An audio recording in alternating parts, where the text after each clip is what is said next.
All right. Welcome to another Tuesday night live here on Old World Exploration. Been doing it for about a month now. If you're not watching live, welcome to the recorded version of the live event. Appreciate everyone tuning in. Tonight I am pleased to introduce, or I'm sure many of you are familiar with the gentleman. I have Kairos from I Am Kairos YouTube channel. The link's in the description. He's joining me this evening to take me on an in-depth tour around the San Francisco Bay area. Now, yeah, as you can see here, these are some of the playlists on his channel. He does a lot of boots on the ground. He's got some interesting technology, camera equipment, and all that kind of stuff. And he'll take you around that area and points out a lot of anomalous features. Um, uh, that are sort of buried into the architecture. So it's a really interesting area. I also think San Francisco is one of the key entry points to getting into the old world, getting into the cataclysmic X Factor event, whatever you want to call it. There's a lot of evidence there to the point where it can become overwhelming. And this evening, Kairos is going to take the wheel. Let me introduce him before going any further. So Kairos, are you there? We're ready to bring you in. Hello. Hello, hello. Hello. Hope Thanks for everyone, joining me. I hope everyone's able to hear me. It's going to be an exciting evening, a lot of things to talk about. Great to see you again, as always, and enjoying the presentations that you've been bringing forward. Really well researched and well covered, and the pace is great, and I appreciate the way you interact with your audience. Appreciate it. Thank you for having me once again. Well, thank you, and I'm glad to have you on. And we touched on this on a show we did with Mark from Our Melted Reality. There he is, right there. We did that a couple months ago, I believe. And Hi, Mark. yeah, how's it going, Mark? Mark's a moderator in the chat, so he's going to be watching for the trolls. He's got the wrench there. Keep everything tight. But you showed me a few things that kind of struck me when we did that live. It's something I'd never really experienced before, and so you have some interesting tools that you do some of your research with, and I thought it'd be a good idea to share that with people watching my channel, and to get people to subscribe to your work as well, to follow these adventures, that these explorations that we're all going on here, trying to uncover the past, our hidden past. So I'm going to hand the driver's seat Thank over you. to you and on the wheel. There you go. Here we go. So we are going to be doing a tour of the greater Bay Area, most of the bay that fits into the coastline of the greater Bay Area. I'm going to kind of just point out some of the key locations so everyone can orient themselves with where we are. So here we are on the west coast of California, Monterey Bay, where I grew up. And I've been living in the North Bay, Napa, for 35 years. And I travel to this area and have an opportunity to look at a lot of these amazing sites. And I've been researching them for about 3 years, maybe 4 years continuously. And you mentioned the cameras and gear that I'm using. I'm using Nikon P900 and P1000 that have the very superior zoom and high resolution. So a lot of times I'm able to get pictures from up on top of these vantage points. And one of the latest videos, we were looking at some of the components above the Golden Gate Bridge up in what's called the Marin Headlands. And so this is the Battery Spencer, where I was standing up along and looking at all the amazing views of the area. And from that vantage point, I was able to point out the Cliff House. This is the area where the Legion of Honor Museum is located. I'm going to try to show that a little bit. It's really a spectacular site. This is just, I did a very small explore on this one in the past. And it's, there's a lot of statuary. Notice there's golf courses everywhere. And when we go to look at what type of a building this is, we start to see the very familiar structural components, the castings, the decorations, the internal geometry, and the archwork.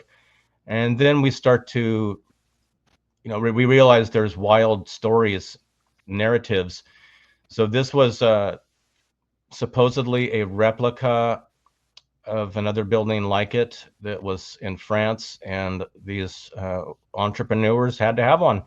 So they built it here. So spectacular. So as we go along this coast, Sutro Baths coming along the coast, we see the Presidio grounds where there's a lot of history, even markers on site, 1776. There's hardened concrete bunkers that we're going to notice going through the coastline. Very unusual. So great access, trails that you can walk on.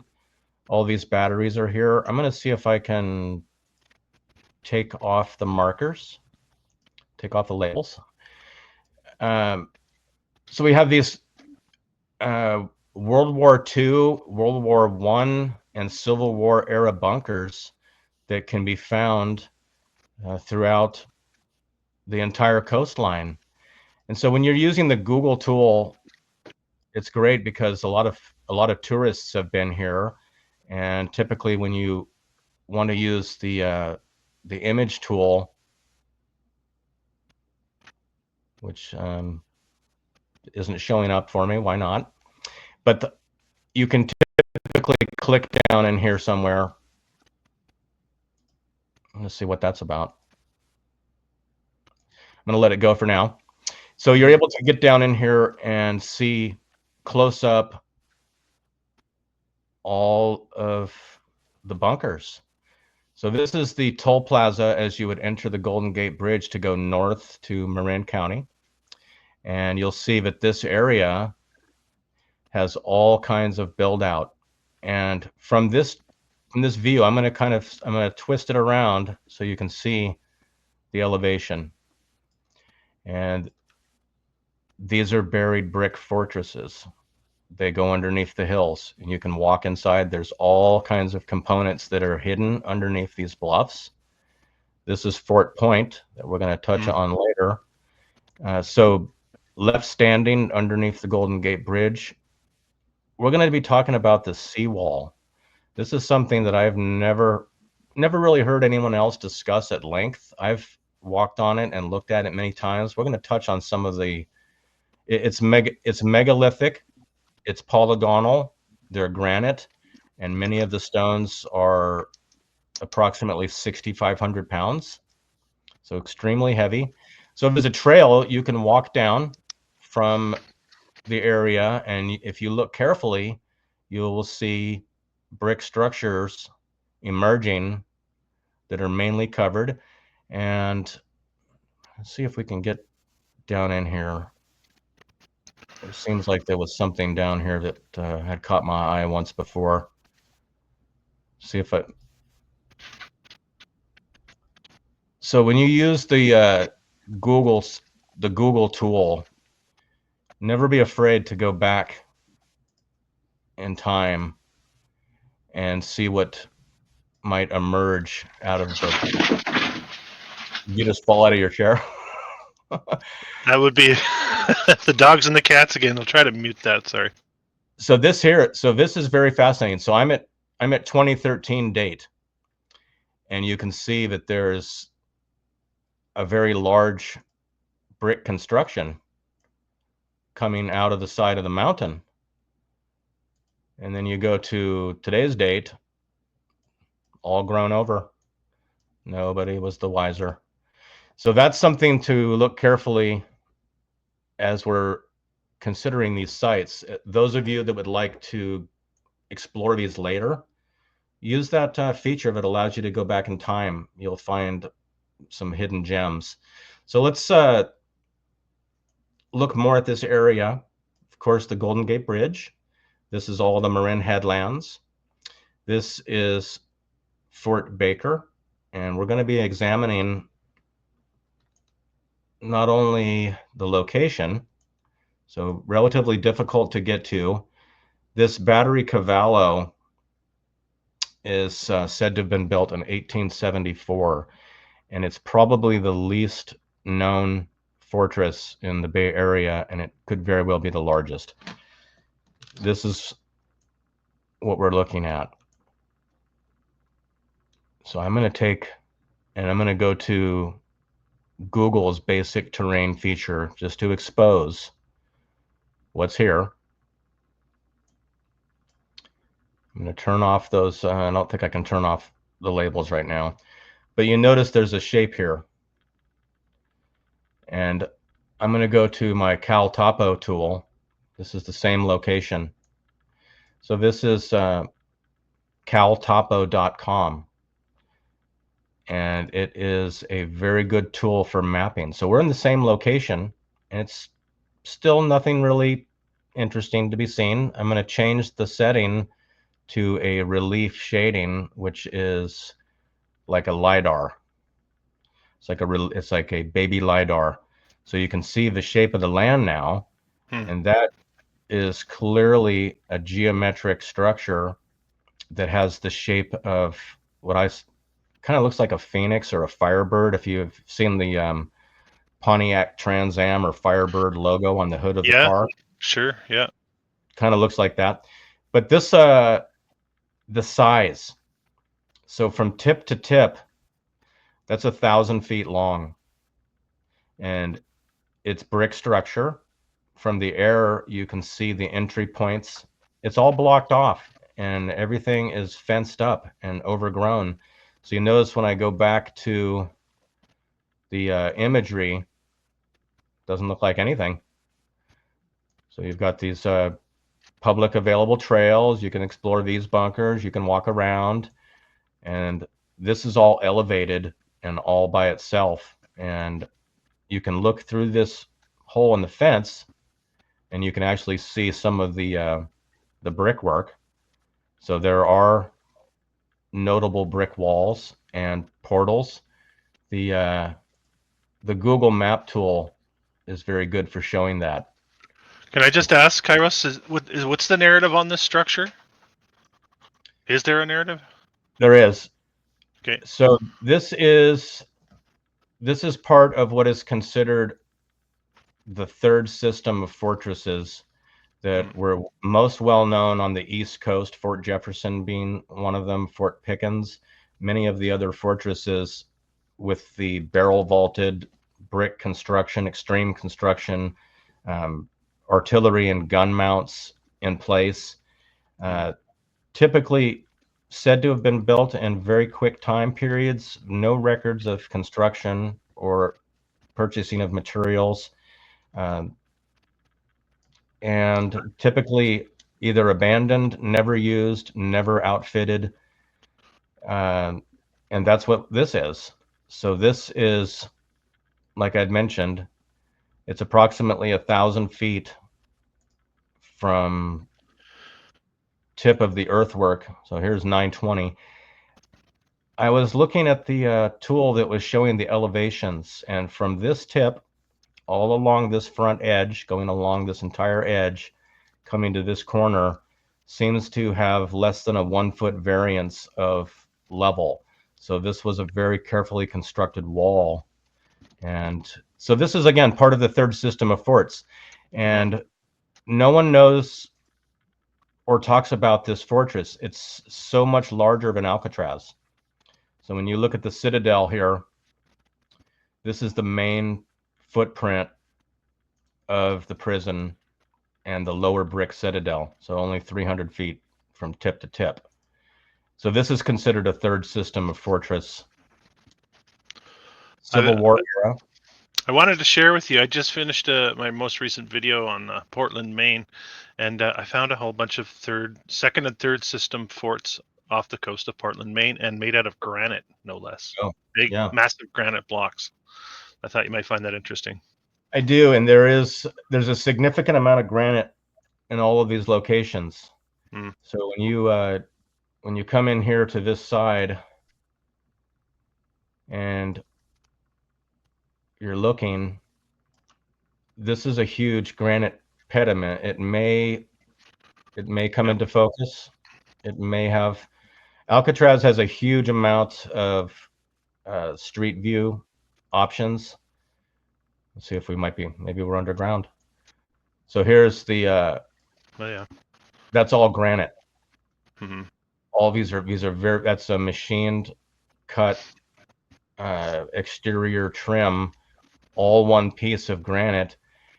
I've seen this this little rectangular entry point now on a number of fortresses, and from what I'm seeing and looking, I would suspect that some sort of a chain mechanism came out of each side and would raise a security door, large iron or something. You can see it on the front of Fort Point too. So we go. So this is one of the Civil War era.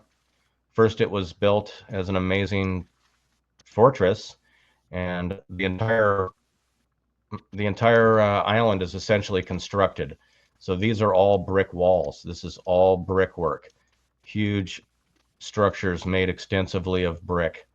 This one, these maps never do it justice, but this is a large brick buttress in place. So And when you what's the go, timeline on Alcatraz? Sorry, what's the timeline there? so Alcatraz is getting into the very earliest times, just after the gold rush, before the city or the state was really established. So this falls into the 1850s through 60s, and this is a considerable distance from land in a time period when it would be difficult to make that trip. There's something about San Francisco Bay that a lot of people are not familiar with. It has to do with the extreme tidal control that is experienced here. So we have the Pacific Ocean, and we have our daily movement of tides. And this tidal control continues throughout all of this water, and it goes up actually into the deltas and up towards the Sacramento River, all the way up to the Napa River. We see during the king tides, which is the highest tides of the year, we'll see an 8-foot movement of water in about 6 to 8 hours.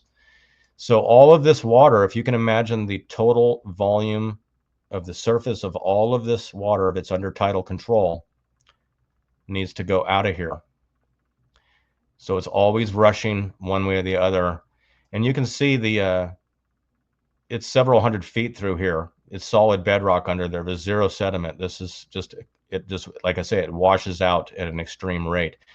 So that makes travel and movement of goods on these waters, when you maybe are using minimal propulsion, you're not really having advanced ships, very difficult. There was also a noteworthy part of the story of the Escape from Alcatraz movie with Clint Eastwood. So these guys were said to have made a swim after escaping. Yeah. And I watched the movie, and after being there and looking around, it's impossible. They could have never gotten out. No way. Mm-hmm. But that's beside the point. So here we are going to look at Fort Point. Oh, before you do, I just want to show you. You're talking about the third system forts. So this is one of the forts in Maine. I just wanted to show you because you just mentioned those. Can you zoom in on openings. that? Zoom in on the entrance and see if there's any evidence of those rectangular slots that might close a drawbridge right underneath the pediment. All right. Don't know if there's any. Those are quite the large blocks, aren't they? I didn't want to hijack your presentation, but I thought it was relevant to what you were talking about. They are. They seem to. Many of these constructions seem to have the earmarks of being constructed by the same hand. They use the exact same methods, the same styles, shape, and scale. Yeah. Look at these stones up here too. Anyway, I just wanted to interject because it adds to what you were saying. Yeah, I appreciate that. Okay. So down here at Fort Point, which is quite an interesting site. Notice again the terrain of the area and the location. So very steep bluffs on both sides on a peninsula, extremely hilly terrain. The story on this one might be one of the more amazing ones. So again, we're in the 1860s, and all of the old town along this Embarcadero. All of the areas is all under construction and being built up. We've seen those historical panoramas of how many buildings there were.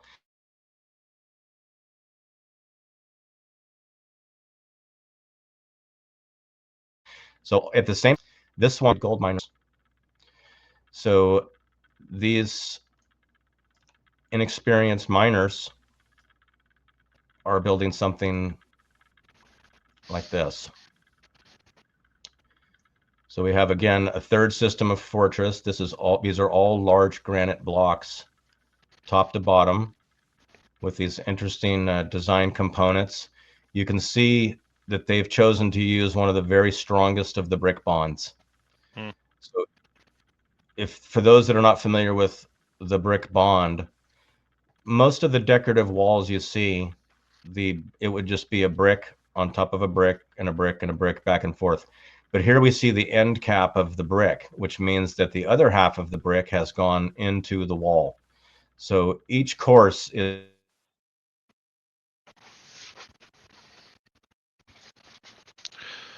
interlocking with the next. It's typical to see one and then 5 rows and then one. So this is one of the most complicated and strongest interlocking methods, and the fortress is enormous. And then you look over here and you see, again, here's these cuts to possibly lower a drawbridge. See if we can look a little closer. Now, is this the fort that John Levi sort of dissected in his book, the Old World book, and he gets into how long it would have taken? I don't know if this is the exact one, but this one here is similar size to Alcatraz, but very small in comparison to the one that I showed you up on the hill. This is much easier to get to. So you can see the location directly underneath the bridge. Yeah, strange. I've done some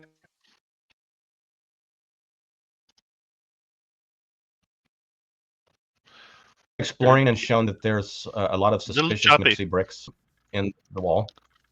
Hey, Kairos, you're fading in and out. It's a little choppy right now? A little bit. Keep going. I'll let you know if it happens again. Sorry. Yep. Okay. So just continuing to get a good look at the Bay Area in general, and many of these sites that I'm showing are familiar. We've seen them in a lot of the explorers. So this is the location where we would have seen the Pan-Pacific exhibition. So it would basically take up that space. That's essentially the fairgrounds. This is where the Palace of Fine Arts is located today, directly. You can see that location. And continuing, which would be the Palace of Fine Arts would be the only remaining structure from the World's Fair from 1915. Is that correct? Am I close? Repeat yourself once again. It broke up. Yeah. So the Palace of Fine Arts is the last structure standing. I know there's more to the story from the World's Fair in San Francisco in 1915, right? That's what they're telling us. These are the grounds that were prepared according to the narrative for the 1915 Pan-Pacific International Exhibition, which was going to commemorate the opening of the Panama Canal. And there were many cities that were interested in hosting. I find it very interesting that right after the 1906 earthquake, which essentially destroyed everything in this area, they were able to even give it a thought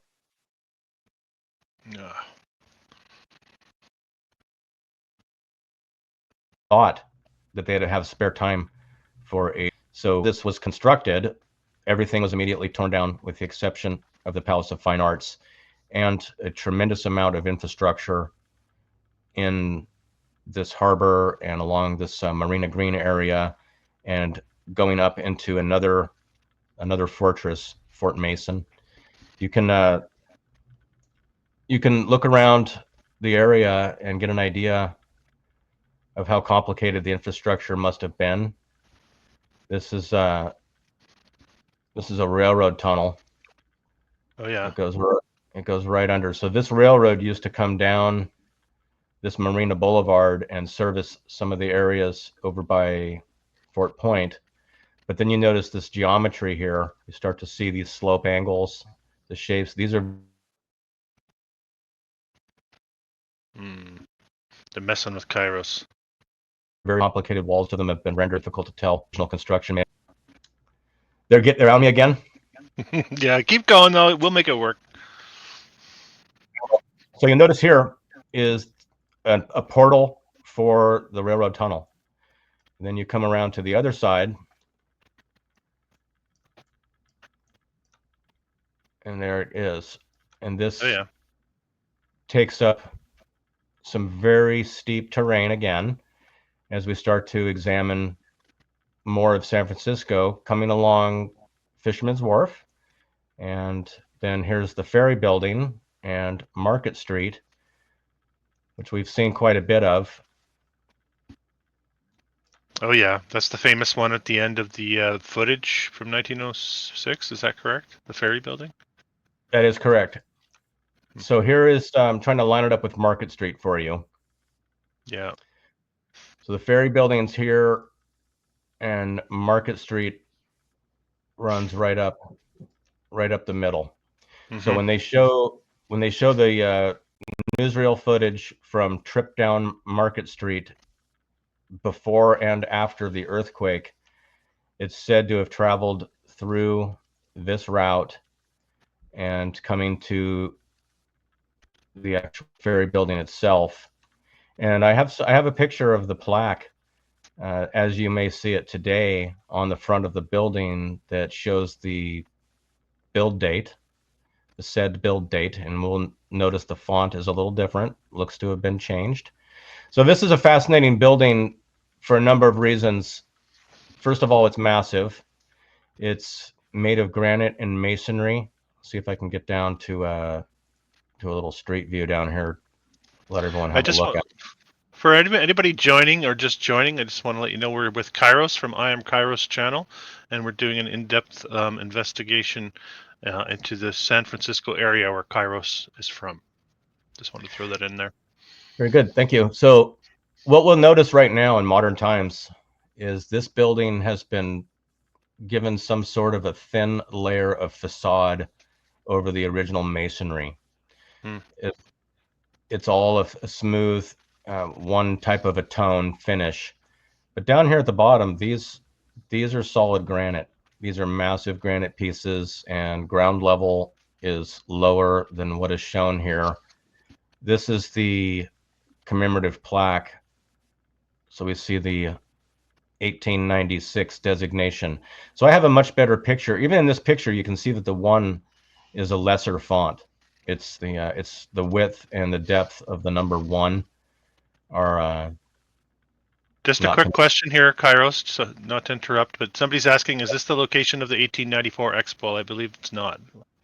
I'll show that now. So that's a great point. So San Francisco is very unique in that it hosted 3 world fairs within about a 40 to 50 year span. So this is Golden Gate Park, and this is the location of the 1894 midwinter exhibition. So these are some of the locations where you can still find some of the remaining structures. There's a lot of topography here. So this is why having some tools available to us, I'm going to reset it to north facing, right along to the ocean. Then these grounds, as I had shown before, is the site of the 1915. And then this is the site of the 1939 Golden Gate International Exhibition. And I wanted to show this this one building here, very interesting building. So for seaplanes, seaplane terminal, this was one of the, I believe it was considered to be the administration building for the fair, but it's also the filming location to represent one of the German airports in one of the later Indiana Jones movies. So when they got on an airship and flew out, It was not out of Germany, but it was they used this as a filming location. So quite interesting. So 3 world fairs and then tremendous infrastructure and buildings all throughout the city. Something that a lot of people are not aware of, they've seen brick construction and they've seen the tunnels of various types. So this is 7 miles by 7 miles. And it's a relatively small area, but there is said to be over 1,000 miles of brick-lined tunnels under the city streets to this day. And we know that these have connection points to various buildings, and much of it is blocked off. It's difficult to get in. There was a television show many people might remember. It was a favorite called Dirty Jobs, and the presenter was Mike Rowe. And he would do a lot of these explorations of people getting really grimy. So he had an entire episode going underneath there. So quite fascinating to see what's happening. I want to show something that I discovered just recently. This is a location that I'm going to be visiting very soon. So once again, one of my recent explorers had us up on top of Battery Spencer with all the construction and the brickwork. And then I was standing up here next to this shack. And that's where I found the brick that I set on top of the thing. But looking down, you see that there's another hardened battery here. But over here, there's a much larger one. And it's actually on the beach. And then when you zoom in, you find out that there's a brick tunnel here, brick line tunnel. Just sticking out. Nice. It's so, and there's water coming out. So you can walk on, this is a very popular beach. You can, there's a hiking trail and campgrounds. You can walk down and explore. But Google's a useful tool. I do like looking at some of their posted photos that they show. So this one here, so this is just looking at the beach. You can see how it's a very unique type of a sand. Very red. Very very red and very coarse.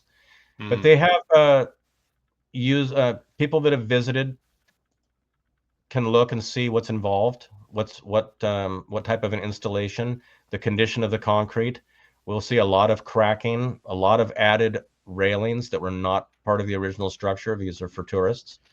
But then I'm going to find this submitted video, which is going to give us a real clear look at the construction underneath these fortresses.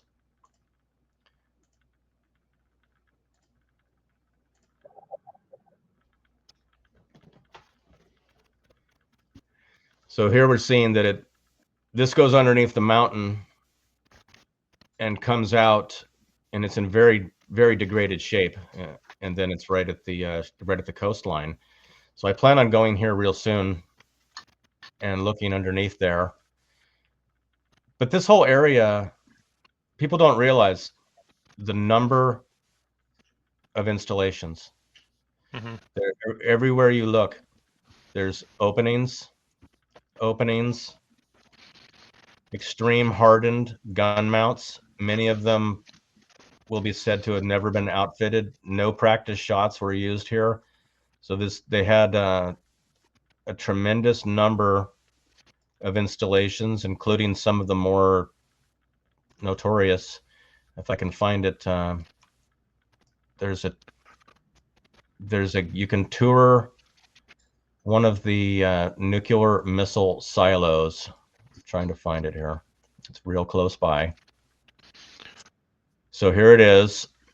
So this is part of the Nike missile system, which was considered to be, I believe, one of the longest in-duty Army systems in history. So in commission and maintained, and of course never used. So there may be, I would say, 40 or 30 of these installations in the Bay Area alone.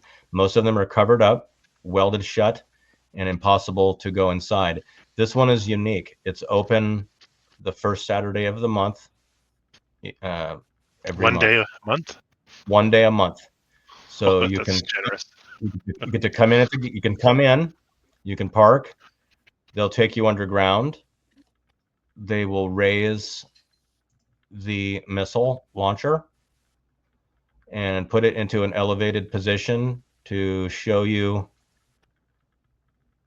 what it might have looked like in the day. It's quite complicated. Underneath, there's an entire magazine. Looks like an underground photo. And so I've been down in there. So if I were to summarize sort of what we're observing here, from my perspective, when I see a lot of this infrastructure, the explanations we're given for them are weak at best, I would say, and most of them have been covered up by military. I don't know, whatever you want to call it.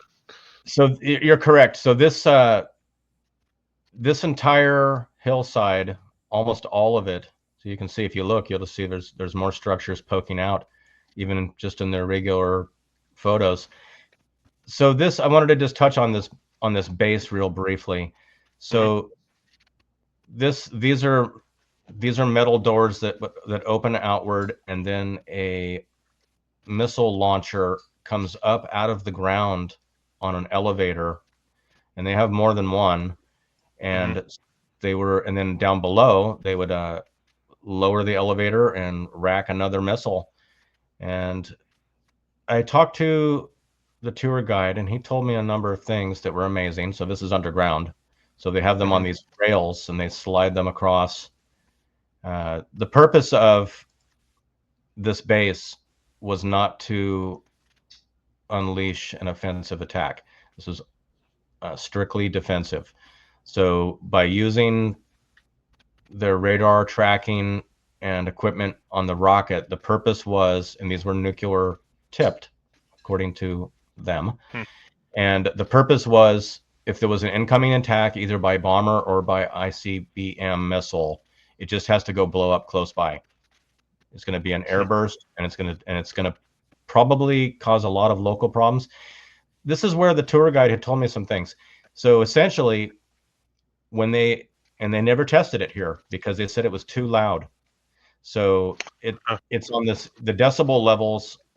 Once they go over 100, 120, 140 or higher, if you're too close by, you'll just die.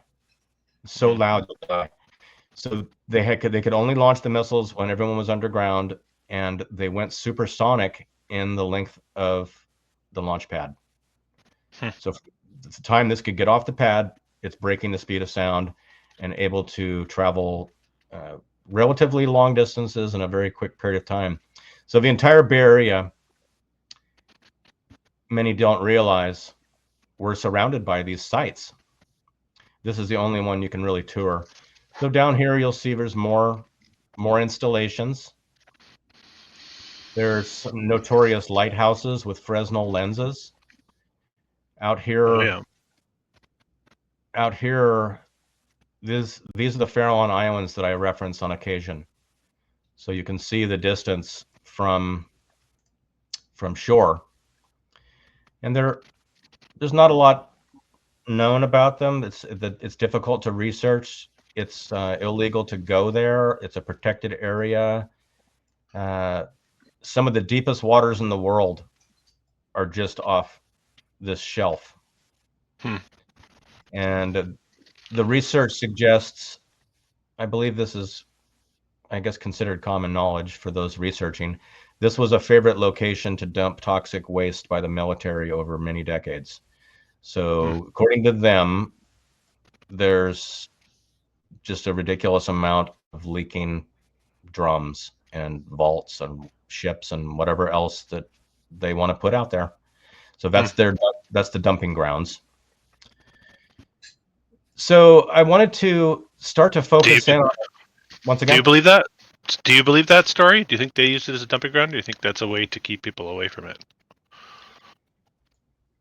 It would be a great place to put things, because when you start to realize, so this is a base, that's a base, this is a base, over here there's bases, this is more bases, then you've got San Quentin Prison. You've got a massive base. This is Mare Island, just right nearby. So this is considered the first Navy base installation on the West Coast. It also has, on top of its very complicated bunker system, so we see it's nothing but bunkers, very high, and we've got tremendous amount of strange buildings, all brick buildings down at relatively low. No, the water has not risen up and overwhelmed them. So this area here is, here's a Civil War cemetery with plenty of tombstones with no dates on them all through here. And you start to see the terraforming and the terracing. This is it's an abandoned golf course now, but this whole area, a golf course was installed to cover up the entire network of bunkers underneath this facility. It's considered to be the oldest golf course west of the Mississippi. Interesting. So very unique, covering up some very interesting components. I'm very interested in this dry dock.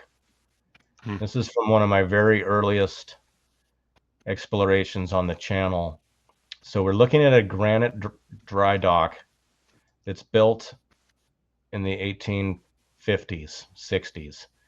And you can see that there's a control door. So once they allow the water to come in, you can open the door, drive your craft in, close the door behind you, and then move the water out by means of this giant pump house, brick octagonal copper roofed structure that moves water through 2,000 feet of granite lined tunnels. Interesting. So all of these are extreme megalithic blocks, and it's very interesting to note there's been some additions here with concrete. So each of these little pop outs and the stairs are the most interesting point, because without these stairs, these steps are very hard to climb, too hard to climb. So they added those later, they said in the 70s, to comply with various codes. Down here is a couple of interesting ramps, and if you look inside, it's really difficult to see, but it's very Colosseum-like. Yes. And I noticed that, and people can check it if they want to, but so these stones are all granite except for this one and this one. That's a limestone. The other ones are all granite. For some reason, they put these megalithic limestone ones in too. And here you can see the concrete. This is actually granite that goes around the contour. It's been covered over and paved, and this became, you can see these ginormous cranes. This was where they were building submarines. This dates back to when, Kairos? This is Supposedly? 1860s era again. Oh my God. So in order to build, so we have to really think hard about what they're doing here. So this is many feet below sea level, which again is under tidal control. So in order to excavate this, you're going to have to somehow find a way to block your end, dig it all out, and then bring all the granite blocks in here. The railroad bridge that's up here was not installed until possibly the 1910s. So this would have all been arriving by boat to assemble this incredible granite dry dock surrounded by huge red brick structures, giant red brick mansion. And then down here, I find this a little troubling. My imagination runs wild, but these are all entrance points along the railroad tracks. So if you go along, you'll find that there's nothing but entry points with doors. Weird. And a lot of the structure was has been removed, but these run throughout most of the base. It does go underground. So these have a lot of different stories. They're said to be weapons storage or bomb shelters. But the fact that it's right by the railroad tracks and there's man doors all up and down, to me, it might be a place to use rail cars to put people in, or use rail cars to pull people out. And there's more of it all underneath these towering eucalyptus trees, which of course are not native to California, and these are monsters. So it looks like the age of the trees, from what I'm finding from my explorations around the entire Bay Area, is many of the eucalyptus trees are actually older than the structures that they're nearby. I just want to give an update. We're with Kairos from I Am Kairos channel. The link to his channel is in the description, and he is taking us around his native San Francisco area where he's from. Yeah, thank you. So there's a very interesting idea about California being an island or having an inland sea at one time. And this is the area that it would have been. And I want to show you something about the Central Valley of California. So you can see by using this basic terrain map, it's several hundred miles from end to end, surrounded by very large mountains, except for here and here. So if indeed there was a time, and according to the Great Flood of 1862 narrative of California, this entire area may have been under 10 to 30 feet deep of floodwaters for a year. And they show pictures of people in gondolas in downtown Sacramento. Yep. But at some point in time, this water has been released, and this is some of the most fertile growing regions anywhere in the world. But the terrain here may have been an indicator that this was the exit route of those waters. And I've also been watching and looking at the El Camino Real route. So the El Camino Real, for those that are not familiar, is an old route during the early settling of California, starting well south of San Diego and following the coast through each of these towns and San towns, Santa Cruz, San Francisco. Let's find some of the other ones. San Jose is there. San Diego. Correct. So it continues through here, and it goes across the Golden Gate Strait to San Rafael and terminates in Sonoma at an amazing location, which is about 15 minutes from my house. So really fantastic to be able to visit. But what I'm getting at is that all of the earlier maps that show the El Camino Real would have guided travelers to the Presidio. So it's interesting, they have citadels and presidios and various missions that are located all throughout. The map shows that there's a route that goes through here, and then you continue to each of the various places. Next place, coming up towards San Rafael, and there's a giant cathedral and amazing old world construction there. Even the very street itself, we'll see if it'll highlight it. It usually calls it El Camino Real. Oh yeah, it is the El Camino Real. So it passes all of these incredible fortresses, all brick construction throughout. Down in here at this Fort Baker complex, not only are there the interesting things we looked at earlier, but there's obvious openings right into the mountains all around the base of here. Tremendous. And there's more structure, access roads with more structure, incredible walls. There's a little footpath you can walk on that goes underneath the bridge. And I went under there, and there's bricks under there.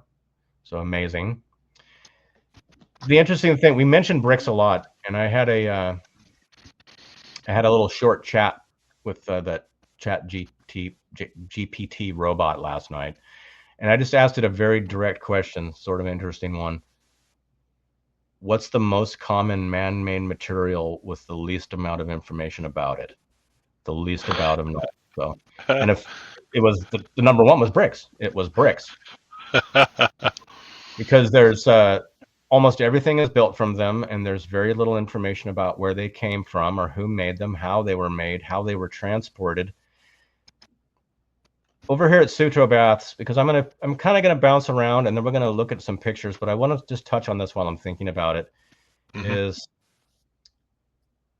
this is the location where I saw what I'm calling the melted brick avalanche, right in this area.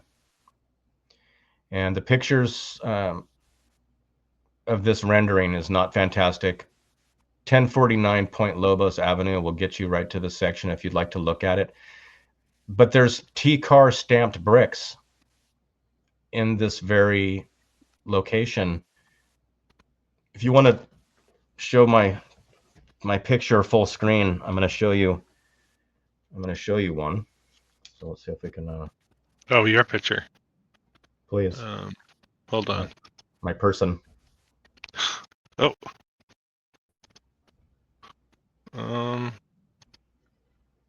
Okay, good. So this is a T-car brick, and you can see it's really scorched, and the letters are actually semi-melted. You can see the bubbling appearance. So that's what's in the hillside. If you take me back, please. Yep. Now, T-car, supposedly Scottish brick. Is that correct? Yes. So I once again have been taunting the AI to learn a little bit about this. So all of these T-car bricks, which are found here and over here at Sutro Baths, still in place, would have needed to make a 14 to 16,000 mile journey from Scotland around the Horn. There's simply no way to get there. You have to go this way. You have to go this way to get there. And it would have taken possibly, according to the chat bot, from the first idea of purchasing bricks from T-Car, having your correspondence and actually having them delivered, they may arrive 2 years after your initial order. So it's very interesting to wonder why there would be so many bricks from such a great distance. But there's also the bricks in all the other places. So there's underneath the fortresses, underneath construction in this particular park, all around.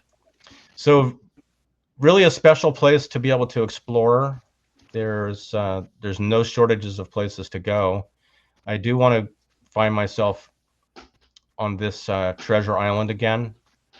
I've shown some of I have a no pause challenge in one of my playlists that shows all of the structures during the fair, and it's very Moorish, a lot of spires, a lot of complicated. Now, which fair is that again? Is that the Winter Fair of 1894? This is the 1939 Golden Gate International Exhibition. Okay. So not only did they build the island, so this island was not here. This is a constructed island, and they say that the material that was brought to make the island was actually brought from this mine in Napa, right here. Yeah. Came from this mine. So they supposedly mined the boulders from here, and they had an overhead tram system that would bring the materials all the way over here to their amazing dry docks. And that's the way they chose to build Treasure Island. Fantastic. And while we're here, let me show you this. This is the location of the Napa Kirkbride Insane Asylum, that would have been completed in the 1870s and torn down in 1949. I'm glad you So brought that up. this is one of the largest brick structures in the Bay Area, but it would have been, and still is to this date, the largest structure in the history of Napa. So the batwing construction would have continued on, and this would have been multiple stories. It looks just like all the other Kirkbride asylums. They I'm have just going to that. show a quick photo of that, just so anyone who isn't familiar with the Napa. This is just a rendering, but this is what we're talking about: the old Napa State Asylum for the insane. Yeah, and And really, it's really zoom in on there and look at some of the details and some of the walls in the foreground. So yeah. those spires had slate roofs, and there was a variety of colors in detail to build this. So all brick. It's estimated to be 10 million bricks, or In this 20 in this build. really. And there's an extensive underground, which is still in place, but blocked up and inaccessible. The grounds, if you look back on my map, Okay. so these grounds are accessible by a security gate here. So you can't get in.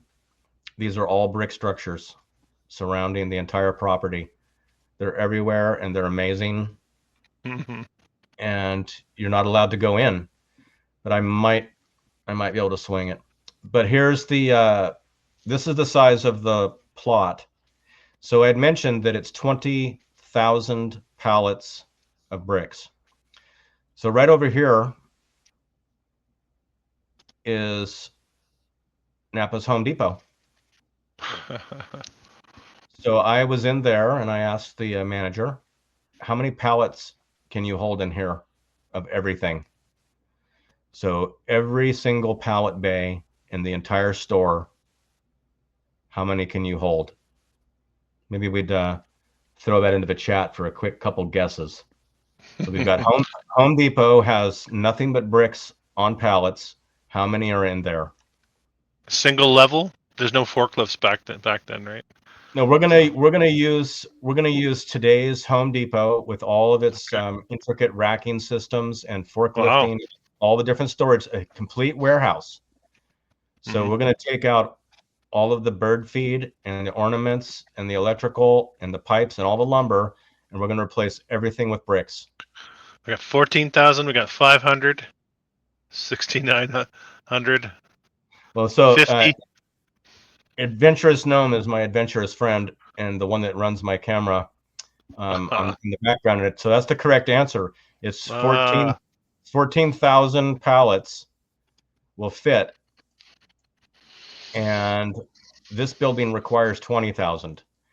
And it's the 1870s, and there's no roads, and it's muddy, and they're mixing by hand. And we don't know where the bricks came from. And supposedly, if you follow the fun narrative, once the asylum was operational, they actually put the inmates to work building and selling bricks. So maybe they built it all. We don't know. We've heard that narrative before. Inmates building the buildings. Yeah. But this is a very interesting location. It's right next to what's probably a mined star fort. And there's an incredible park up here. And if you saw any of my tours on the California mystery walls, that was taken in this. It was taken in this park. It was taken in this park, and I'm trying to find. Is this the hikes you went on? You went on some hikes up into the hills? Exactly. So I'm looking for Manzanita Trail. Where is it? There's Buckeye Trail. There's all these trails. It's one of the higher ones, and I'm going to find it because it's very fascinating what you can find by using the Google tool. Just bear with me until I find these trails. What's the name of the area again? This is Napa, California. Yeah, but the trails. I'm just looking for. This is Skyline Park. Yeah. Skyline Wilderness Park. So quite a ways up I've got my bearings. Quite a ways up, away from town, we find walls. Walls. Walls. Many walls. This is the location where I had some drone footage. We're calling it the trivergence of walls. This is that location. So just look how remote it is and how intricate. And these go on for hundreds of miles throughout all of California, thousands of miles, really. So fascinating. These California walls actually continue through and run through all of these hills, all through the Bay Area, all over California. And they're actually up near Mount Diablo, which is one of the locations I'd explored with everyone. Okay, let me just show. I'm just going to show some of your footage from that Skyline Park. Just some of the walls. Is that okay? You'll probably find the best one is going to be the little preview. Oh, is this the preview? Maybe this is. No, I'm halfway through the. Very short one. But that's you've got the right idea. Okay. Do you want me to hunt one down? Yes, it's relatively easy to find. So it's a relatively recent video. So that one was eight months ago. Go ahead and scroll up further, please. Up higher. Let's look for. It's going to say California Mystery Walls and Ruins. So it's one of those two. It's the shorter of the two. And okay. if you want to play the audio, go ahead and scroll down and touch it. It's a little further down. You just missed it. Oh. So it says California Mystery Walls and Ruins on the thumbnail. Continue down. Oh, on the thumbnail. There you go. There it is. Yep, so one is long and one is short. Pick the short one. Yeah, pick the short one. Got it. And play I don't think we'll see. Let me know if you can hear it. I don't think you'll be able to hear it. That's part of my browser, but can you hear that? No, and it's not important. Okay. So I had a guest explorer with me. Some may know Dave Stig Hansen. He is very, very interested and knowledgeable on the Rishat structure in Africa. So he's made several trips there. He's planning another one. He's going to be in the eye of the Sahara. So he came to visit, and we went and explored this park, and he was just blown away with what he was seeing here.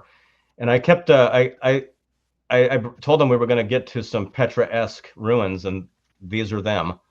And he couldn't believe what he was seeing.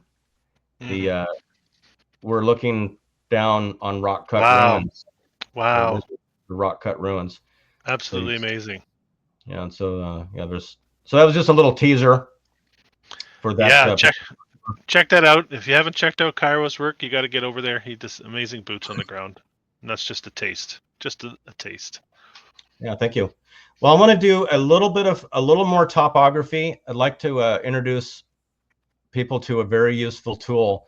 So this is Cal Topo, and it has all different types of layers. So I'm currently using the imagery, and this is at the Fort Baker where we were looking at the fortress. So I'm going to turn the shaded relief back on, and you can see how the details pop out. Very easy to see. Mm-hmm. So as you start to move around, and this is on top of Battery Spencer, where I had done one of my last videos. With this topography filter on, you can see these are very long and very straight and very consistent lines with terracing. So as I got into the bushes right here, I went off trail and I went up, and there was granite blocks that looked like another pediment entrance to an opening. Quite fascinating, but it's difficult to find these. This is that Battery Kirby that has the brick line tunnel at the shore. You can see there's a lot of mound work here. You can see all the little cuts where the different gun mounts are. So we're going to go across the bridge, and this is the approach to the Golden Gate Bridge. But I want to show you the bunker network using this LiDAR light. So you can see here, that's all brick construction with openings. These are all bunkers. You can see all the cutouts, all the bunkers. Just continuing on, more bunkers, more bunkers, more bunkers. And this one here is very interesting because without the shaded topography, it's kind of hard to see it. Let me show you. So it's just kind of, up in the wilderness, not really accessible. Yeah. It's amazing what a bit of foliage can do. That's true. And we're going to continue on and find our way right at Sutro Baths and Sutro Heights. So here you can see the round structure that the Sutro Bluff exists. And this is another bunker. This is the face of the bluff, and you can see a lot more of the shape. This is the location of Sutro Baths. So you can see this entire area is hollowed out. This is where all the works would have taken place. You notice these triangular shaped areas have conveniently been turned into parking lots. This is the location of the Legion of Honor I showed earlier. So you can see the extreme terracing and the shape of the land surrounded by golf courses. Tremendous amounts of golf courses down here. Then we move over to the site of the 1894 and we put that into shading, and it's just it's a whole different world. Do you have a question here? Someone's asking, Yes. That's the spot with shotcrete over old brick. That's Sutro Baths. I'll let you answer that. That's going to be right here on the map. So the address is 1049 Point Lobos Avenue, San Francisco. 1049. So that'll take you directly to Street View with lots of previous dates for comparisons. But I wanted to show this topography of the land. So this is an 1894 plot, which would have had the World's Fair, and you see a lot of terrain features compared to the surrounding neighborhoods. Yes. So these are the areas that would have been shown in the 1906 earthquake pictures as being completely wiped out, just wiped smooth. And you can use this for Alcatraz too. Get right in here. You can see how geometric it really is. Yeah. It's an interesting place to visit. It's very unpopular with the locals. It's why? Because it's so popular with the tourists? Is that the reason? Right. It's like something only a dumb tourist would go look at, and we don't want to be around those guys. So no. But it is fascinating. I'm going to be going there again real soon. This is open for anyone in California. They do have a current 2-for-1 special on entry. So if you're interested in going to Alcatraz, they have an underground tour and as well as open exploring for most of the island. Give yourself at least 6 hours. There's a lot of walking, a lot of wind. So I just wanted to highlight that San Francisco really is very hilly, but there are suspicious elements that are built up. This is the approximate location of the famous 1878 panorama of San Francisco that's been featured so many times. Would be essentially up here somewhere at the Mark Hopkins Hotel. Yeah. So quite an interesting location. I've seen many things and I'm going to continue. I really appreciate the comments, by the way. A lot of people do feel comfortable leaving comments in my videos, and I do read them, and I've learned a lot of things, and I appreciate it. And there really are very few bad talk. People they're not there to bust my ass. They're friendly people, familiar names, familiar faces. a lot of questions, a lot of appreciation for it. It does take a lot of time to do these type of explorers using the maps. I am pretty obsessed with the maps.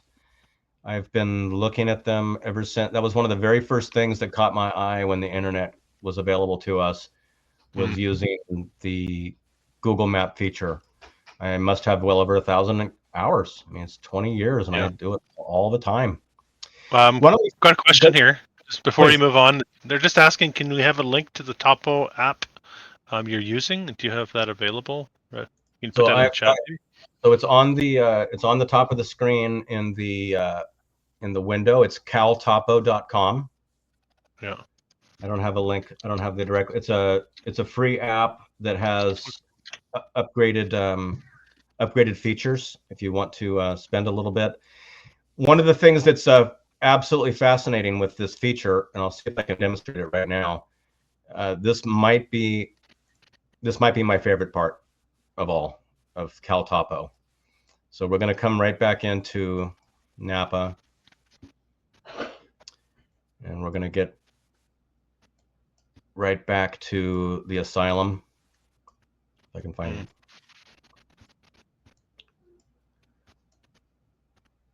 Okay, we go right to the Asylum. Then we can go to historic. And I believe this one here has no. It has a historic map, but they used to have high resolution historic aerial photography, and from that particular view, it was still in scene, which was amazing. So you'll have to use it to find out what's available in your area. I was asking some of the other creators that are doing exploring to leave the link to the location in their videos. This covers a wide variety of areas, and I was looking in Philadelphia last night. Curtis and Jen were doing some fantastic explorers, and I was trying to find out where they might have been. And the topography really shows off where there could be structures. So please include those in your video descriptions. I do like to research others' content. I'd love to go to the pictures. Sure, yeah, of course. I just want to say a quick hello to Freya. Freya just hopped in. Freya's one of my moderators as well. So just a quick hello there. Very good. I'm going to, how am I going to do this? I don't want to spoil the show. I'm at the very end of my slideshow. So I need to go back. Why don't you go ahead and I don't want to have a big unveil. I don't want to spoil it. You get yourself sorted there, and right. I'll see if I can find some more of this Kirkbride. This is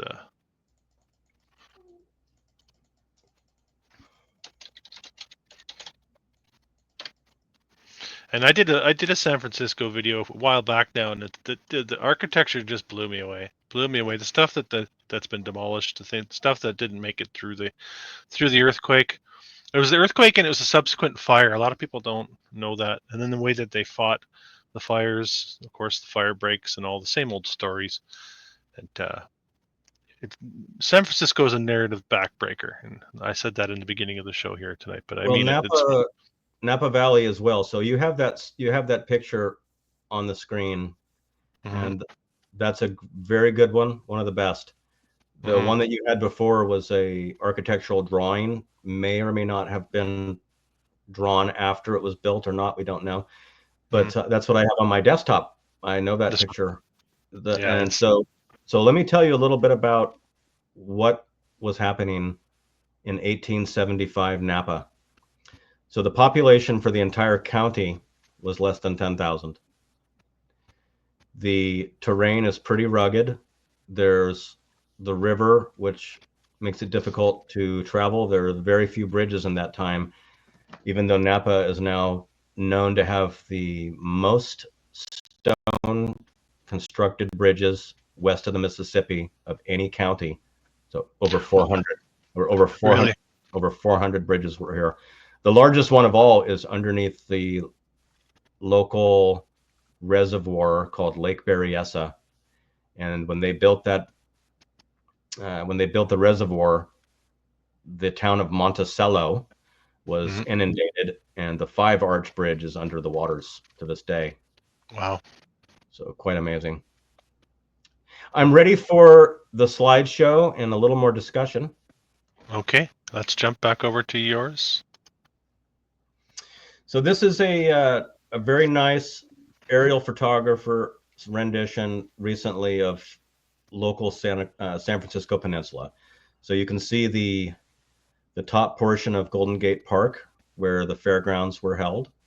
You can see the entire Presidio grounds and a golf course. This is the large cemetery. Down here at the bottom are beach bunkers. There's bunkers up. You can see them clearly through here. Yeah, yeah. And here's the approach to the Golden Gate Bridge itself. But don't forget, this is called the they refer to this to the Battery to Bluffs Trail, I believe. And as you walk through this, you come down the hill to the ocean level, and that's where I had shown those bricks coming out of the ivy. So you're walking along here. Then you come to actually Fort Point itself. Now, there's something about this area, and I'll be showing it soon, is that they chose to keep the fort in place during the building of the bridge, and all of the anchor points and infrastructure of the bridge landing are contained within that megalithic seawall that I had mentioned. So, interesting. And the foundation of the seawall is always below sea level. So something to keep in mind. So this is the fairgrounds area for the 1915, and here is the location and size of the Palace of Fine Arts. So maybe like 4 blocks long. So this is a 1/4 mile of arched structure, and the estimate of the amount of concrete needed to build this would have been 3 million square feet of concrete, or 12,000 modern day cement trucks, or according to AI, 55,555 donkey wagons, just like Mark showed on the tail end of his last video. Donkey carts. So they were suggesting that there were 2,000 donkeys available, and these guys were just pouring and hand lifting buckets of ready-to-use cement into incredible molds by hand, and they built it in 2 years. And everything else too. Forget about this. Everything else too.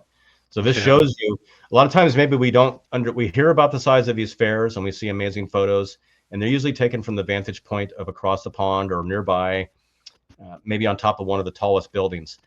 But this gives you the idea of how large it really is compared to the adjoining neighborhoods. This is hundreds of modern houses and businesses today. Huge chunk of land. Yeah.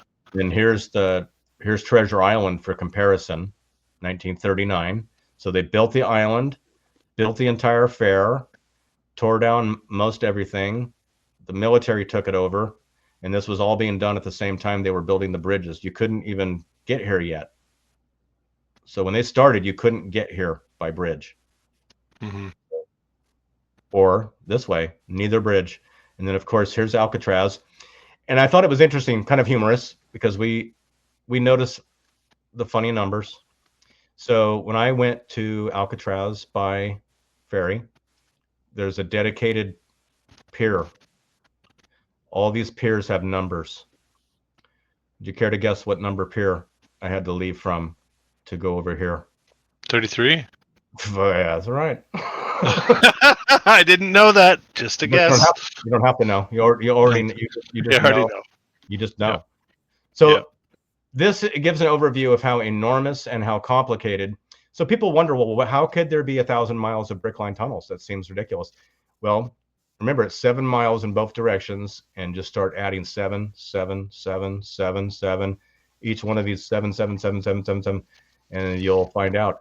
But they go underneath this infrastructure, these are all eucalyptus trees through here. So these are massive trees that are only native to Australia, as my understanding. They lined the entire El Camino Real route that I had showed you, possibly from Guatemala to Sonoma, is massive eucalyptus trees, and they tend to be built in geometric stands, and they are typically found at a waypoint for the El Camino Real. So if you were a traveler and you were all the way across town and you wanted to come this direction and you didn't, you need to get your bearings, you can spot and go towards the eucalyptus trees. No problem. So fantastic. That reminds me of that plant in the south, that American South, that sort of has grown over everything. It sounds like there's a cover operation. Maybe they're trying, possibly. These trees are very unusual. They're very unusual. First of all, they have a menthol property to the bark. Oh yeah, eucalyptus. Yeah, absolutely. Very curative, very smelly, sometimes pleasant. The wood is very hard. So this is a very difficult wood to cut or to mill or to build with. It's pretty much not used that way. So the narrative suggests that the overwhelming amount of eucalyptus is planted all throughout the West Coast was for the purpose of railroad ties. Interesting. And windbreaks. So the problem is these are very large trees that can grow to be 200 to 400 years old. And typically the wood does not reach maturity until over 200 years. So the settlers who had hoped for the best were finding out that railroad ties were drying out and warping and twisting. And can you imagine trying to drive a railroad spike into hardwood at that level? You've worked with hardwood, you know what hardwood is. Yeah. These are not, you're not going to drive it into eucalyptus. Not a chance. Yeah. Good point. So a little background of the area and how complicated it is. And here is Alameda and Oakland and Berkeley and all the various hills, which are worthy of explorations as well. I haven't done a lot of exploring on the East Bay shores, mainly this area. I'm going to move along, and I'm hoping that these photos will grab attention. So this one is a very old historical photo. It looks like they have employed a fisheye lens, an early fisheye lens of some sort. So we see from the height of the sun in the sky, and we're going to look for the date, and we're going to see what we can learn. So May 28th, 1906.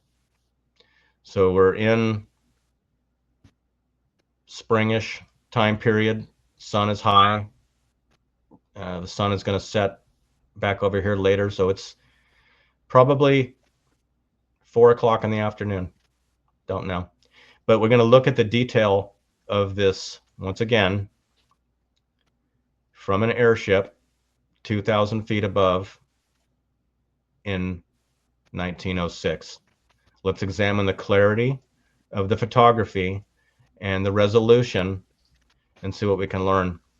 This is the backside of the ferry building, and they had already said to have put scaffolding in place to do some repair work. This building did not fall yet. This is the shoreline. This building is built over the water. This is not on dry land. Neither is this. All these piers are out self-supporting on piles. So this is Market Street, where I had showed from the opposite direction, and this would be the route taken by the trip down Market Street footage one day before the earthquake is when it is said to have been taken. And they got that film reel out of there, and the next day this happened. So we're looking at these neighborhoods, and we're seeing the familiar diagonally sawn, destroyed structures all over the city. Streets are relatively clear of debris. There are a decent amount of people and vehicles. Looks pretty good. more damaged structures to varying degrees. But the part that you had mentioned about, so look at the size of this building, 1906. Look at the size of this. What's that? Yeah, right. But then you continue on along the entire Embarcadero. You can see that there's tall ships in the bay, and this is Fort Point. It's already existing.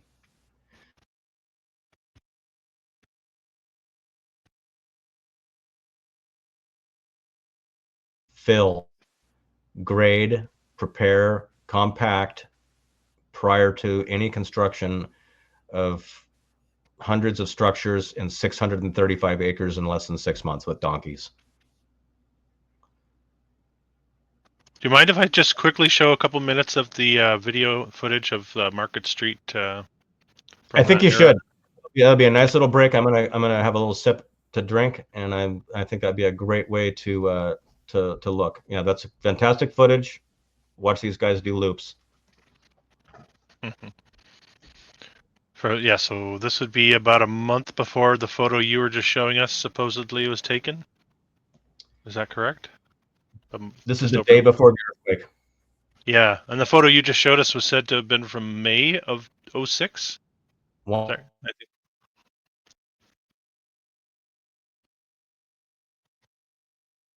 one month. So it would be said to have been taken one day before the earthquake, and the high altitude balloon footage is approximately 5 weeks later. I'm just trying to put those massive buildings into context that you just pointed out as I'm looking at this video. This is a very interesting piece of footage, and a lot of people look at it and they find it interesting, but there's some strange conduct. So that looks like black. That's like a Glad bag. That looks like plastic. That looks like black plastic, not any kind of fabric I've ever seen. But beside the point, so people are cutting in front of the trolley back and forth. But if you are very careful and you watch, you will see that the same cars go up, around, turn around, come back. You can identify them by license plate. So it's on a loop. Yeah, I've seen that before too.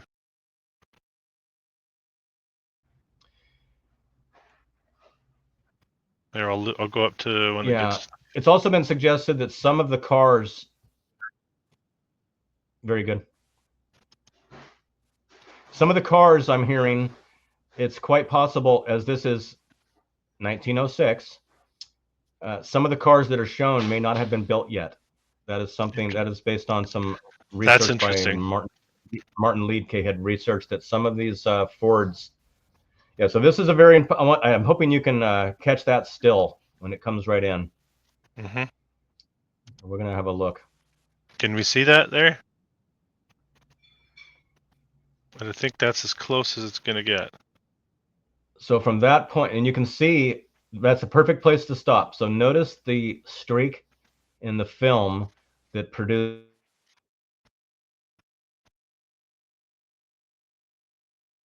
Oh, is the white goes directly through the number in the 1896 designation. That's interesting. It goes right. It scratches right through it. So that in mind, when you play the footage, are you seeing the scratch or are you seeing the font cut into the solid granite? We don't know. That's strange. Because it almost disappears when the line disappears. Look at that. So some are suggesting this is evidence of the missing 1,000 years concept with regards to the I's and the J's found on tombstones and buildings all throughout. So very interesting. Let's hop back to your presentation. You ready? Please. Yep. All right. So we're back at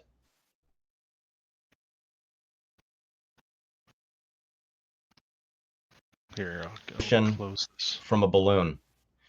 So we've been told that photography in that day was in its infancy and difficult to use and to capture movement. Here we have captured wisping of steam or something. A lot of detail. detail in the steam. Mm-hmm. That's a very quick exposure. And then the fact that they're able to highlight even, I know you have shown photos of the Yeah. previous San Francisco City Hall. Mm-hmm. I've driven by the current City Hall, which many don't realize the Rotunda Dome in San Francisco is taller than the Capitol in Washington, D.C. So it's quite a structure. So here we're back in the 1930s, 30.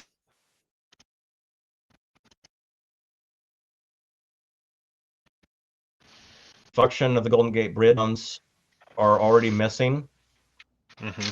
and the Palace of Fine Arts is still here. But notice some of the differences in the structure compared to what we've seen.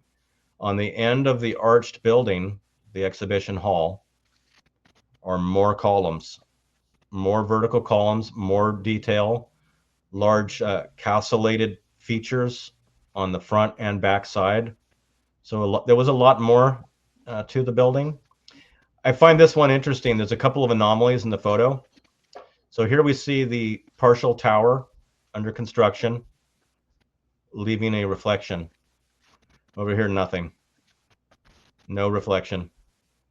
We have reflections everywhere else. Reflections in the pond, reflections at the wharf, reflections over here. No. Then we have the job site where they're bringing in steel from across country to fabricate. And I'm just not seeing in this picture or really any others that's really showing a well-developed job site. So just keep that in mind. Also take note that all of these structures are brick. These are all large brick buildings. A lot of them are still there. They're barracks type buildings for the Presidio grounds. This is an older photo. Obviously, the bridge has not been begun. And we see Fort Point is here. We see a lot of structure in the highlands. Very difficult to make the detail, but there's something going on up there. But then here in the swampy, muddy area is industry rising out of the mud. Large brick arched, large construction, already damaged, possibly already blocked up archway center, huge water tank, massive brick buildings, and then in the dirt, some houses, and they have decided to build what looks like entrances into their second floors now, as the first floors might have not been usable due to inundation of Buried. mud. Mm-hmm. A lot of electrical infrastructure possibly here. Shortage of foliage. We got a couple trees and no people. So very interesting. That's a pattern. We do take note of the age of the trees and all of the historical photos. They all seem very young and the land seems very barren. Mm-hmm. This again is pre-Golden Gate Bridge. There are some structures in the highlands, but we see the palace is here with the details on the end of the building. This looks like a mini Parthenon over here. Mm-hmm. I don't know what that represents. And then these might be some holdover components on the waterfront from the destroyed fairgrounds, but here is completely wiped clean. Do you know what that one right on the water is next to that Parthenon-looking structure? It's got a couple. That one there, yeah. I do not know. It's an interesting shape too. There's a tremendous amount of little huts or little buildings that are running this entire length. Oh yeah. This is all public land right now, and it can all be investigated and walked around. But I thought just the condition of the neighborhood, it'll be difficult. It's difficult to find land that well scraped anywhere today. Yeah. I mean, that's a lot of work, and there's simply nothing left. Here's another angle. So now the mini Parthenon is gone, and those other buildings are also gone. Something looks like it went off into the water. Here's the palace with these features. So there were doors for giants, and the structure was much more complicated and interesting on both sides. and we see all the details intact. Part of the discussion that I had last night regarding the palace, I overlooked the fact that in order to reconstruct this scale replica, you would have had to remake all the molds perfectly to represent what was here. So sometimes people will make a reverse image mold over an existing object and then use it for casting. So we're not seeing evidence of any of that type of work being performed in the historical narrative.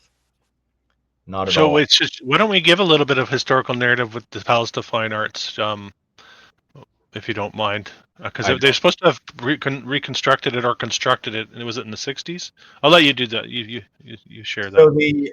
So it was said to be built and finished in 1915, used for less than a year, as well as the 635 acres of even more magnificent structures. This was kind of an outsider of a building. The others were contained within a wall, and it was called a walled city. So this one here survived somehow. Then it was essentially abandoned. It had a variety of so-called uses, including military barracks or storage of equipment or something. Then they determined that they wanted to rebuild it out of concrete with private funds, exact scale replica. So they're saying they're giving us the old Lath and Staff story for the original construction. Is that correct? That one we get with all the World's Fairs? In this building, you get both. So okay, interesting. When your initial research will turn up that this is a temporary building made of staff, plaster. The Periscope newsreel footage even goes so far to say chicken wire. Right. Not the same thing. So this 162-foot building, tall, massive self-supporting rotunda with sculptures and incredible decorations, plaster. So it sits until 1964, when they say that they tore all of it down, started from scratch, and rebuilt a perfect scale replica out of concrete this time.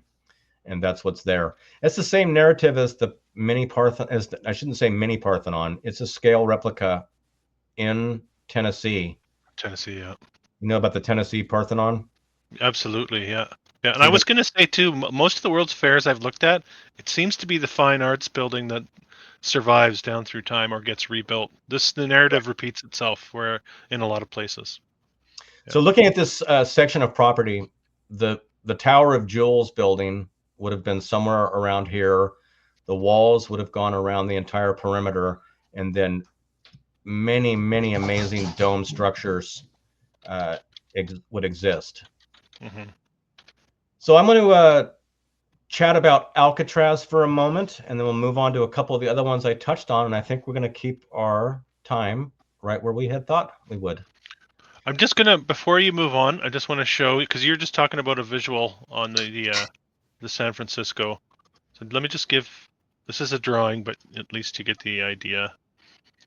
Here, just on the edge of this picture would be the Palace of Fine Arts, and then this whole complex is what we were just talking about. Go ahead and zoom in while you've got that, and look at that white building, bottom screen left, that has the that one there. Oh, and then is that the mini Parthenon over there in the even lower with the brown roof? Yeah, these are the two buildings we just looked at, actually. So those could be. I would say. Because I was looking at the four kind of domes on the corner at that one I pointed out, and then I think this is what you saw. I think was a skeleton of this. I don't think the roof was intact in that photograph you showed. So whatever valuables would have been stripped off. It's very interesting. Keep that photo up. The color rendering is correct.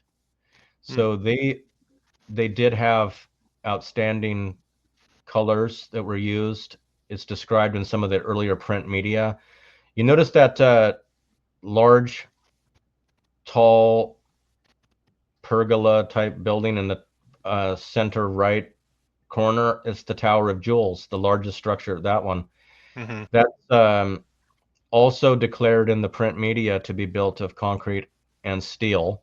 And it was also said to be overlaid with tens of thousands of specially cut glass.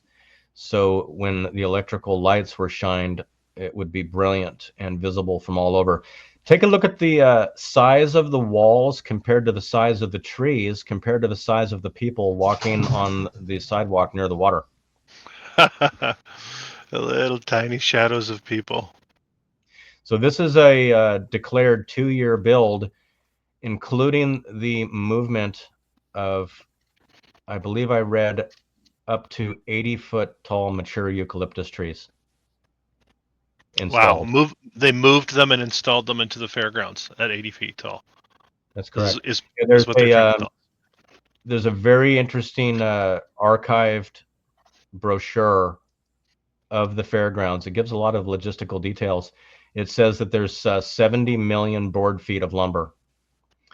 So that's going to be dimensional lumber, not logs.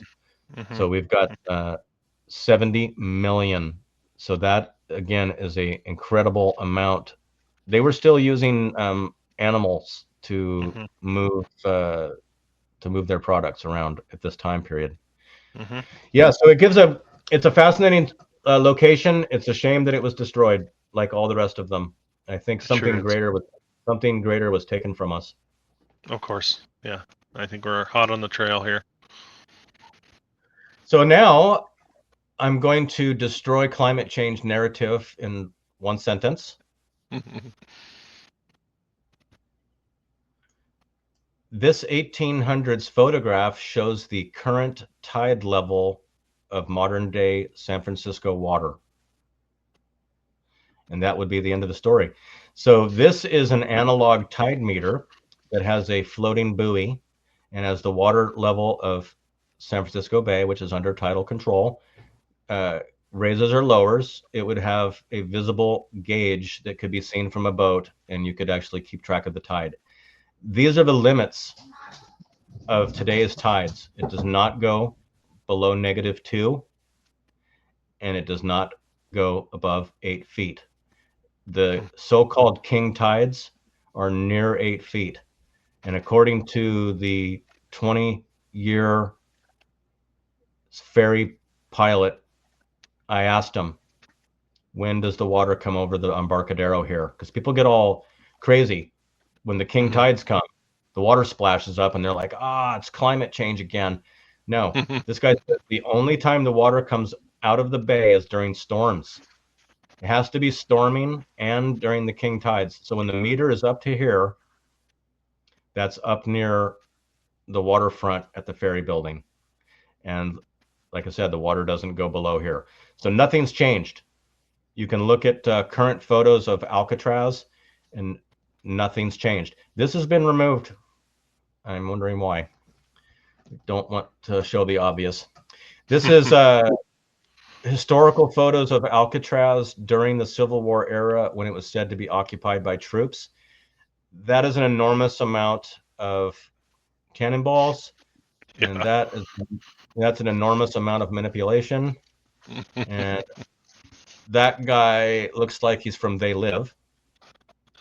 Look at this guy here. That guy looks like a cartoon character. So I don't know what to make. AI creation. They can't do faces very well, right? AI photographs. Faces and hands and postures and shadows.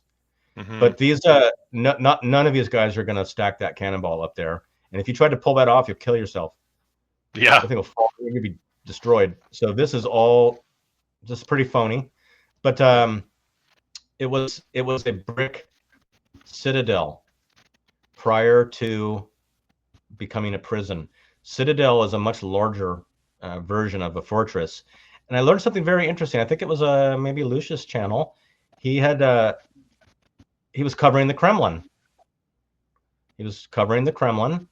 And Kremlin, from my understanding, is the Russian word for citadel. Oh, interesting. Citadel, right? It's the same. So here's another photo. So these guys are playing some tennis at Alcatraz. Oh, yeah. And they're sitting on cannonballs that probably weigh, 1,000 pounds? 1,000 pounds? Oh, yeah. But this is, at this time, this is all granite detail. in each of, so it takes on similar construction to Fort Point, also in the same era. After it would become a prison, there was a tremendous amount of concrete overlay and reconstruction, but the complicated barrel vaults and passageways still remain underground, and if you pay them, they'll let you look. Interesting. So this is again, pre-prison, or no, maybe not. This is a more modern.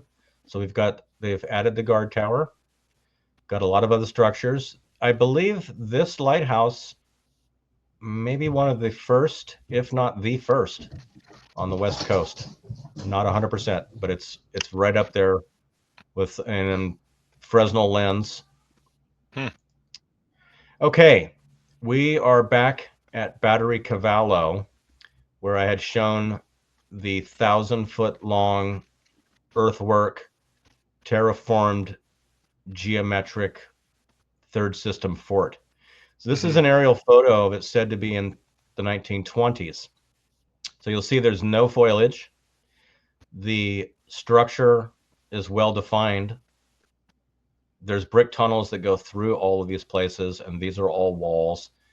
And the geometry is truly amazing. So I've walked around here and through here, come to the fence, and you can see the components. And then I walked down, around, up through here, and then dropped into the center. And it's a fascinating location. This is another historic photo, aerial photo. And these are the bunkers that you can explore today.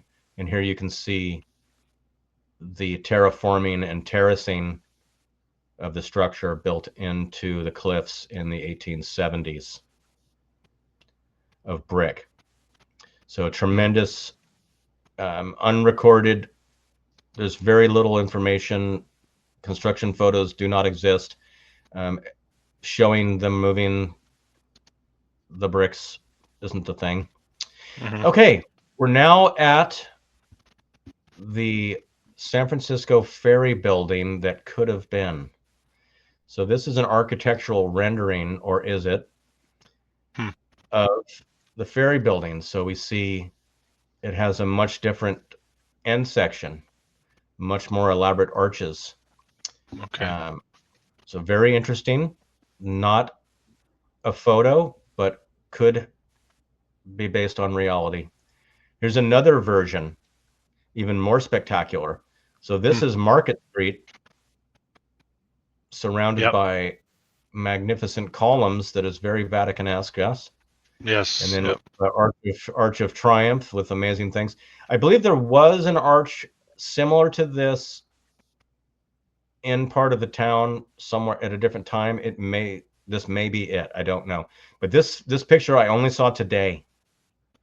So it just absolutely blew me away. All right. This is the photo. Look at that. So I took this photo. Yeah. And I show this photo in my tour video. And we're going to roll in here. I think it's lower and narrower. It is. The depth. It does not. The depth of the shadow. Does not show as one of the original numbers. Definitely narrower. Definitely.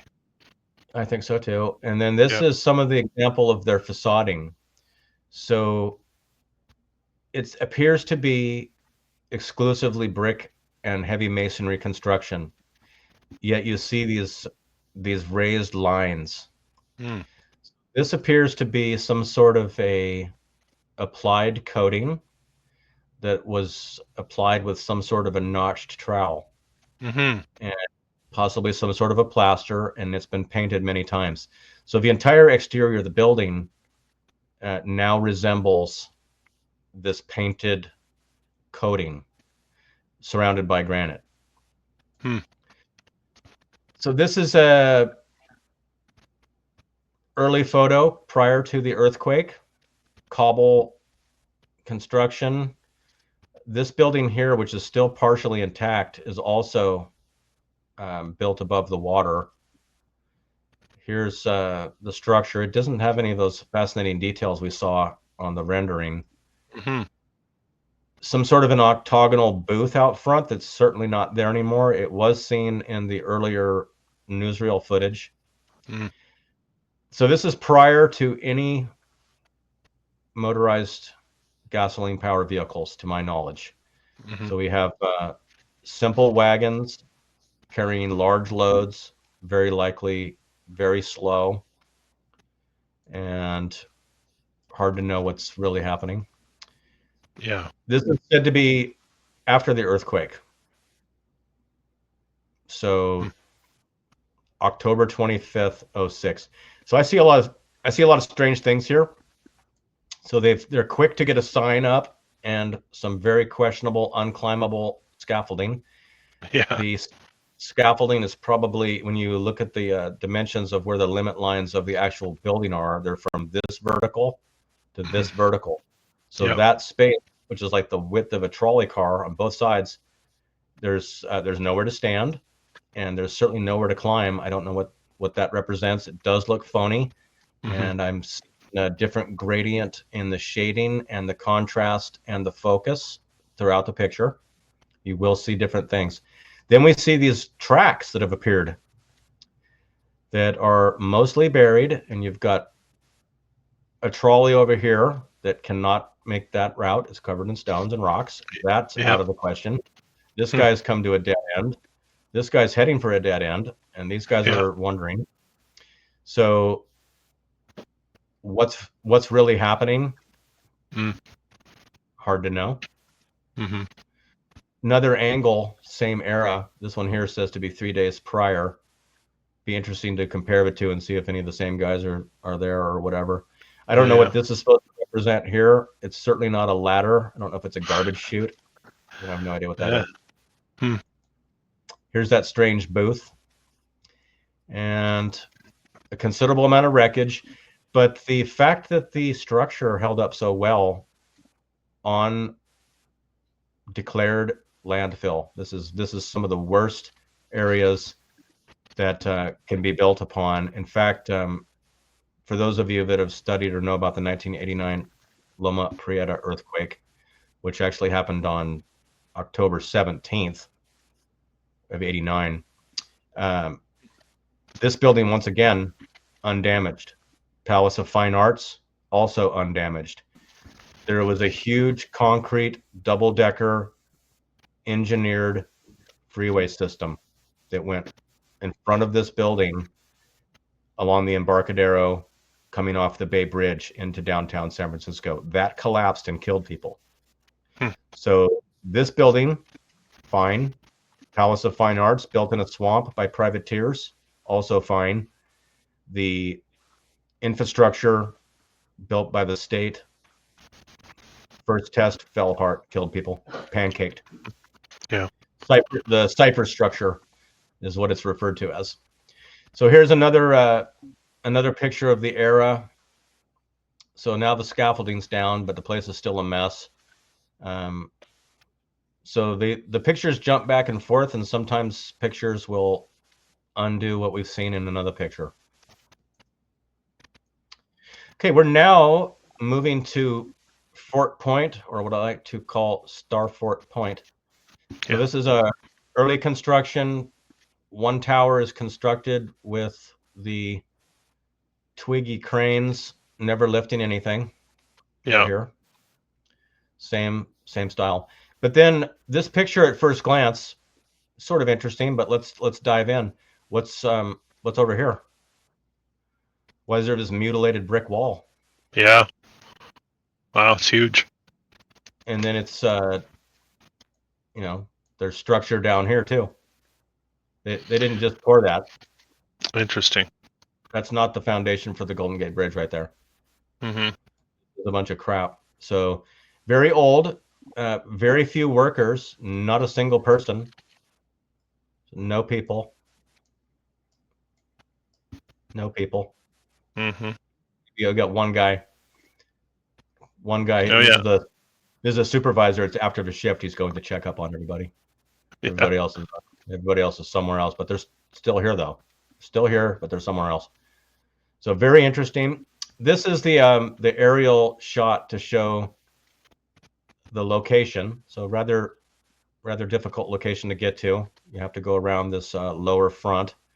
I'm not seeing the approach infrastructure cut into place and staged materials that would be required to build that. I don't see that. I also don't see a really nice approach to get to this building site. There's a very small, narrow little access road that runs out down at the bottom, and I don't see any materials on hand or trucks. What's the timeline on the Golden Gate Bridge? When did they say that was built? 1934 through 38, 37, 30. Okay. It's a 3.5 year build supposedly, and all prefabricated. Amazing, quite incredible. But I'm just not seeing I'm not seeing what looks like a job site of that caliber here. Yeah, the size, yeah, for sure. But I do see a lot of bunkers. Looks very grown over, right? Doesn't look. You think a lot of it would be freshly turned over. And this area here, this is the brick structure that makes up the fortresses that are completely underneath here, which is currently covered. So when we came walking down the hill and saw that brick ruin, that's at the base of this space. So here is them preparing to build the wharf so they can build the pylon to support the tower. So we've got Pacific Bridge Company, and these guys are messy. This is a big mess. Hanging right over the edge. I mean, here, this is supposed to be the route to bring stuff out, and it's a disaster. Disaster. Notice the top of the batteries on top of Fort Point. These individual components are the same that we've seen at Fort Jefferson or any of the other sites. There used to be a building apparently underneath, on top of that end spoke, and they do have some structures built over the battery components now. I've seen extreme damage there, and actually was down in this section right here, which has batteries just like it, and I used a voltmeter, and I was able to get a signal, very small, but I got a signal off the battery top. They look like battery tops. Now notice as we look at the megalithic wall. So this wall is still in place, and it has, and you can even see it, and this resolution actually allows you to see it. So it's 1, 2, 3 with a keystone, 1, 2 keystone, 1, 2, 3, 1, 1, 2, 1. It just repeats all throughout all the courses. This is machine cut granite. The foundation, as I had mentioned, is always below sea level.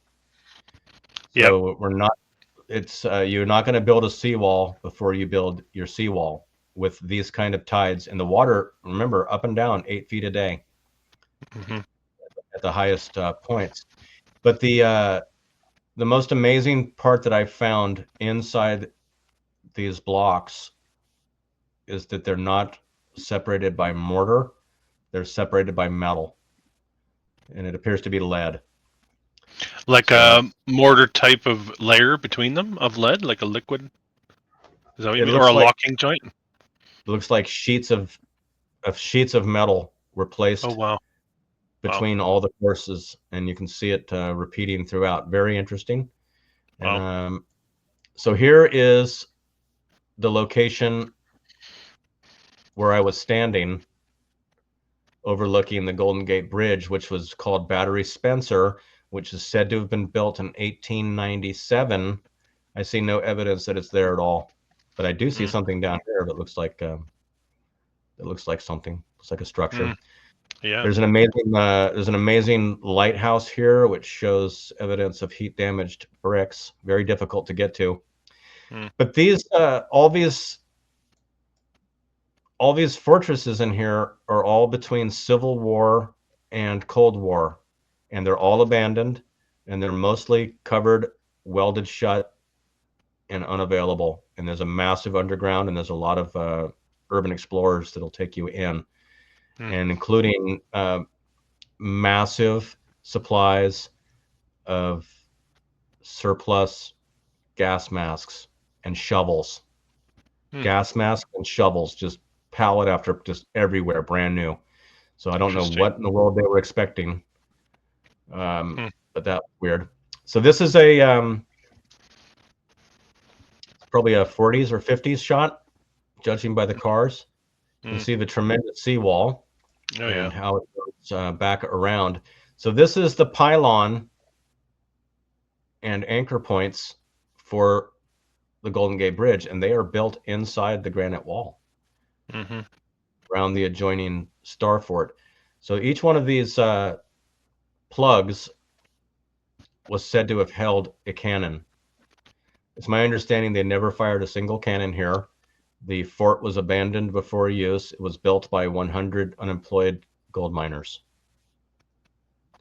That's unemployed gold miners are master masons now, and they can build it. They built it when no one was looking. They raised San Francisco too back in the 1850s. They did the same thing they did to Chicago, we're told. Such crap. I think it was burnt down like 5 or 6 times too. That's right. So truly amazing, but you can clearly see that there's more underground. And over here at this entrance, today you actually have to walk down a ramp to get in. And it's said that there are underwater cisterns throughout. The bottom layer on the interior, these are all large megalithic cut granite, and these are the octagonal spiral staircases. Yeah, why not? There's 3 of them. There's one here, and one here. Gold miners did that? Unemployed. They couldn't figure out how to dump gravel in a sluice, so they figured they might be more suited for master masonry. Octagonal spiral staircases. Why not? Right. And to top it off, and if you go down here today, you can chat with whatever rangers on duty, and these guys will tell you all the granite came from China, including the seawall. That's crazy. That's they just ordered it. They just showed up. We ordered it. It's fine. Catalog or? I think it was a one-off, so it took an extra 2 or 3 days to make. So not a big deal. But fascinating art deco detail in the bridge as well. From my trip there, I've noticed they're not maintaining the bridge very well, and there's a lot of horrific rust down below, and there's a lot of scaling, and they're not keeping up with just the regular painting like they had once used to, covered in rust. Interesting. This is the backside of Fort Point from the water before that heavy brick wall that I showed you was opened up. So this is all extreme brick structure around the base perimeter of the fort. And here you can see not only a multi-course megalithic polygonal granite seawall, but it clearly has a concave surface to resist water break. You can clearly see that is the case. So they had to shape those stones to have that angle. Correct. And the foundation's below sea level. You can walk down here, and I plan to do it. And it's it doesn't make any sense. It's 1,800 feet long. And do you think they pre-shaped those in China, or do you think that shaping was done on site? I don't even know. It's machine. So the machine tool mark are clearly seen all throughout. These were cut on a saw 30 years before power tools. Crazy. And the pieces repeat, and the big blocks are about 8 feet long. And like I said, they weigh about 6,500 pounds each. And this is plumbing. That's a large cast iron pipe coming out of there, and there's a couple more on the other side. So here's another view of it. So you can see the size of these blocks. And here's the bricks once again. So this is probably in the 20s. So zoom a little more on the wall. Could you zoom a little bit closer on that wall? Sure. Oh, yeah. Let's see the butt end of it. Go to the right a little bit. Yeah, right there. Nice. Size of those blocks, just huge. Wow. So all brought into place. But the Alcatraz has a tremendous amount of granite as well, and the ranges over there also say China, same. So everything is coming from China in the bottom of boats for ballast without the Panama Canal. This gives us an idea of the bunker system that was in place before the bridge came. So these are very complicated wall elements with more of these so-called battery tops. Whether or not those are real cannonballs or not, there's no cannons here. I don't know why you have cannonballs nearby. Finding legitimate pictures with cannons, there's a few, but there's look at this. Look at this guy. Where's Waldo? This guy's hanging out. See the man? Yeah. Yeah, I wouldn't have known that was a person. He's got a beard like you. Actually, he looks more Assyrian though. Yeah, it's a bit longer. It looks like a meme. Right. It looks like that meme face. Yeah. right. Giga Chad. Yeah. So, here's another picture, which has a little bit of model work looking to it. It kind of has that. What would it look like if you took a picture of a nice train set diorama? So we've got this amazing structure of brick and granite, and we've got a shack kind of attached to it, and the cannons are outside discarded. Oh yeah, it's no way to treat your cannons. No, poor cannons. This place is foggy salt air. You know, you got nice cannons. So I'm not sure what to make of this. It kind of has the so-called tilt shift effect to create the foreground background. Typically used when making miniatures appear real. Tilt shift photography method. Tilt shift. Interesting. Here is a picture of the troops, and if you look carefully, the cannons are outside behind the guy. Yeah. Here's your granite entryway. Now, there appears to be some shade detail up on the top areas, but none of these men cast a shadow. Not one. Very bright, no shadows.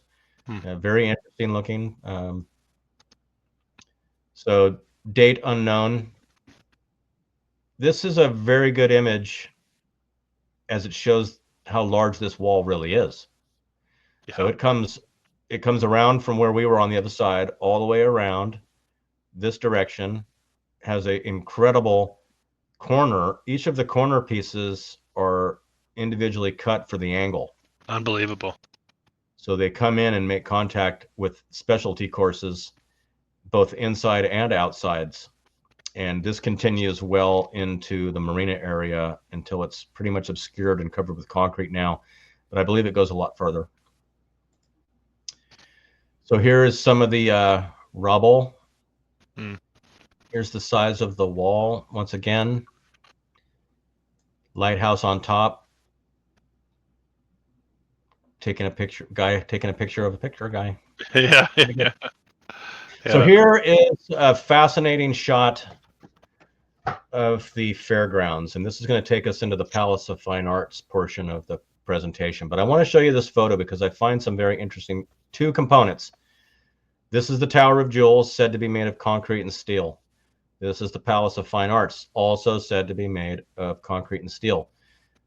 They seem to be a much darker element than the rest of the completed buildings.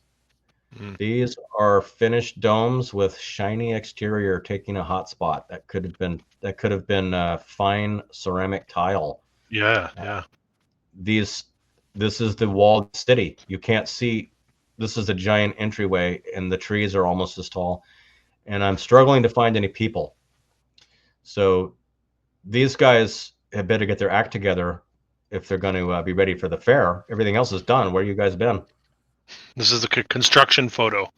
Maybe. They'll tell us. Yeah. Maybe. It looks modified, but very interesting photo nonetheless. Also, I noted in the historical archives with regards to brochures that cover this event, they have photos in them. So that means the photos and the buildings must have been completed well before the beginning of the fair date. Otherwise, Nice. you'd not have your photos prepared. So these Good. guys are mass producing printed work, and it has to be pictures of things that are already there. Mm-hmm. So we wonder how far back the date gets pushed, because they include completed Palace of Fine Arts, completed Tower of Jewels, completed other elements.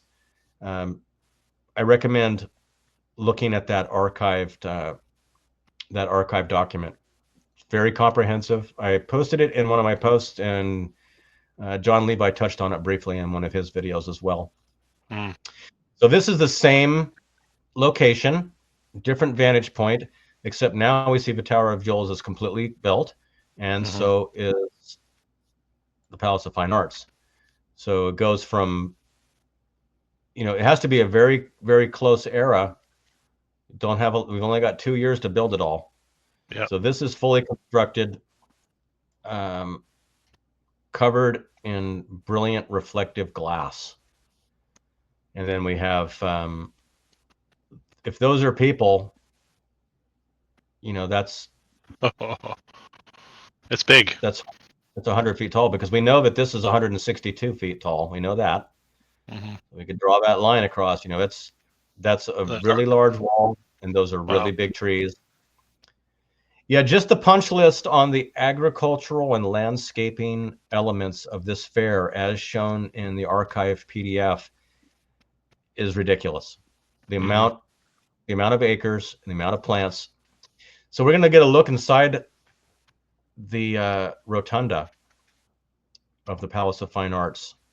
So there were a lot of statuary, and there were a lot of murals, and all of this very complicated script, scroll work, three-dimensional. Everything it all looks exactly the same now.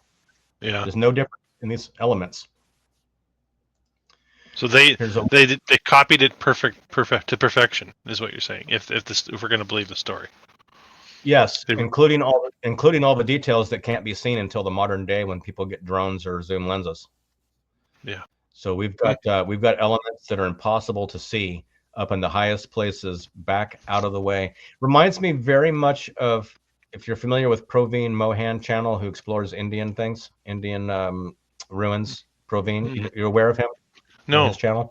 No. He goes into Indian temples and looks at all the outstanding construction and shows all the elements. But what he's consistently showing is when you go into these very dark temples, where there's no natural light, when you bring in your flashlight, you see that literally every square inch is coated with intricate rock carving on some of the hardest rock statuary. So areas where you could never see it and it's in the dark, they have all the details. This is very similar. You'll be hard pressed to find any surfaces that do not have outstanding craftsmanship. There's no way around it. Here's an example. So this is the top of one of the columns on the exterior of the structure. And there's 16 of the columns. And on top of each column is this intricate mold work. And I want to show how intricate it truly is. So this is a quick question for you. Quick question. This is the 1915 fair. This is the comment. Let's just clarify one more time what we're looking at here. This is the Palace of Fine Arts, which was said to have been constructed in 1915, and this is what they say they rebuilt without anyone noticing, out of concrete.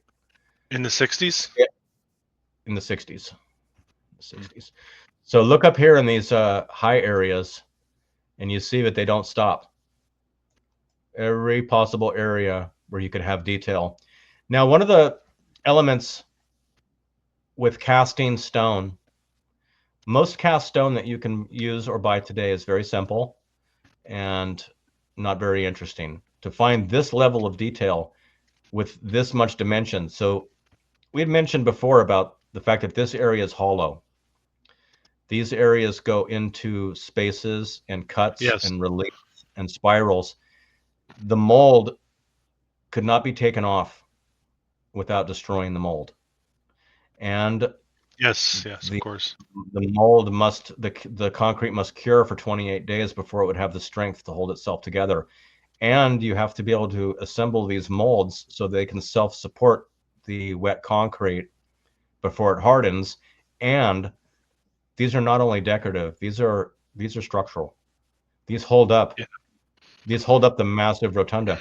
Now this face is repeated on every single one. Hmm. There's 3 on both sides. Yeah, yeah. Now this, if you're familiar with, is it Hidden History Hidden truth, hidden channel? truth. Hidden Truth. Yeah, I Yeah, believe so that's what we're seeing the acanthus plants you're. Mm-hmm. once again, and that's a very interesting and complicated subject in itself. Mm-hmm. So this is, I took this picture from the information board at the grounds. So when you come to visit the Palace of Fine Arts, this is what they did. This is what they will tell you. Mules dredged the lagoon. So we're gonna build. So we're gonna build this place, and in a swamp. The whole place is swamp. Forget just the Palace of Fine Arts. You saw the earlier picture. The entire grounds are swamp. So supposedly 2,000 mules would be needed for just the Palace of Fine Arts. I'm curious. How many I don't know how mules? 2,000 to Sounds like they move the. cheated. Sounds like they Remember cheated. they had 55,555 loads to deal with, That's right. and they had That's right. right. So they had to fill these molds by hand. Mm. So they will tell you that this is plaster, staff, chicken wire, wood. Yet the print media specifically says concrete, steel, fireproof. So we have to wonder, how are they lifting up and filling these complicated molds? Making the molds would have been maybe too much. It would break the budget. The molds might, the labor to build the molds may have been more than the concrete pouring. I'm not really sure. Yeah. So this is a rare a photo I've not seen until recently. So this is said to be from a balloon again. So this is of the fair grounds. Very circuit board looking. Here's our Tower of Jewels. Here's our Palace of Fine Arts and the main thoroughfare. All of these very interesting buildings and statuary and walls. This reminds us of state capitol buildings. Very intricate, very strange. This is what is seen with the 83 times zoom lens today. This is the highest point of the structure. These cast urns have very interesting 3. This is 10, 10, 10, 1, 1. That's 33 right there. That's what that is. That's Herod. This says maternus, leading to maternity or mother. This has to do with victory. There's a lot of interesting things. I did a little bit of research on it, and it's very difficult. Here's another view of it. But notice the griffin. We've got griffins here and strange towering structures. So truly fascinating. Now, this is the picture I found. This one here is an amazing picture, because until a week ago, this picture did not exist. So I've been looking for the Palace of Fine Arts without the structure. And this is what this picture is supposedly portraying, even though this part of the building is still there. So I wanted to look at this. Now, the way that I found this structure, notice there's no lagoon walls. There is no evidence that this would be the way to take. There were, according to AI, it was thousands of loads of debris that would need thousands of loads to get this out of here. I'm not quite sure I like the picture. It's the analysis is, I haven't spent a lot of time. I don't see people walking around anywhere. I do not see a stop sign or road paint. I do not see a stop sign or road paint. I see a different sign, so I know signs would be visible. Nothing here. Over here, no stop sign, no road paint, no people. So I'm highly suspicious of that. And then we're also getting into the varying degrees of gradient and focus. So it seems and shadow direction. So we need to look at the shadows coming from this direction. This is approximately north. So it's coming towards the end of the day. It's late afternoon. We're getting a lot of shadow coming through the building and out into the arc in more than one direction. And there's one truck here. Very suspicious. I'm not sure what to make of it, but there should be, given that, so this is what I was asking AI, and it agreed that there were no pictures. And why aren't there pictures? Because anyone that lived in any of these neighborhoods could take pictures out of their house every day and watch progress and have photos. Anyone in the can 60s, come right? back. In the 60s. Exactly. Yeah, there's do me a favor and pull up a photo. Just type in Janis Joplin Porsche. And you're going to see you'll see the psychedelic Porsche taken in front of the Palace of Fine Arts from one of these streets in either late 1967 or 68. The building's already built, the trees are already mature, and the patina is already visible. Go ahead and show that off. So that's supposed to be 3 years after this photo.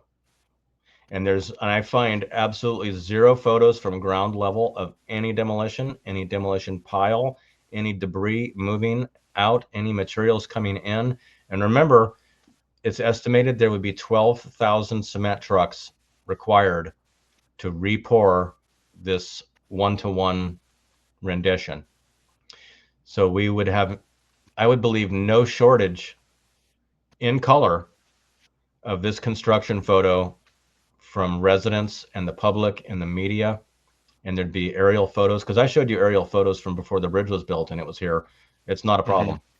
This is, after years of searching, this showed up on a history Facebook page, and there was a guy popping in that wanted to really, really get behind the narrative, and he somehow managed to pull this picture up.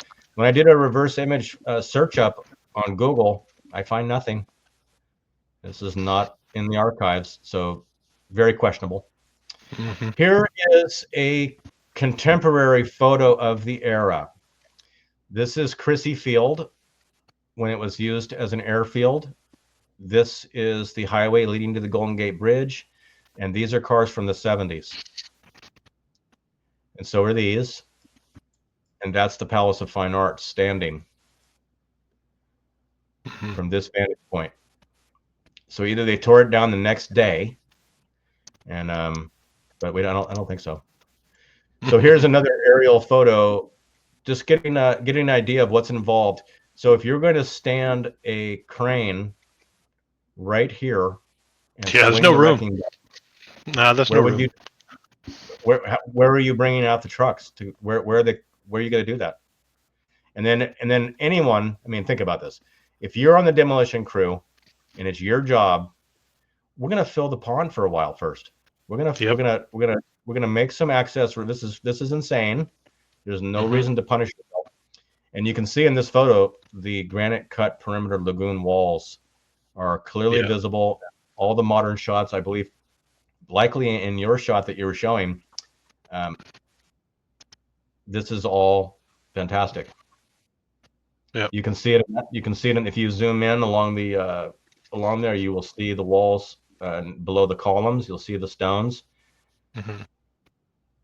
But look at the condition of the building.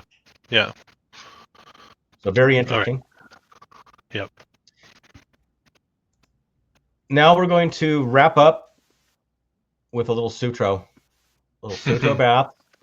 Which is what this sucked me into your work, Kairos. Just wanted to say too, your Sutro work is what really drew me into your channel when you started doing some of the work in that area. So Appreciate big props on that. Thank you. So the area where I've done my walking exploration, this is Sutro Heights.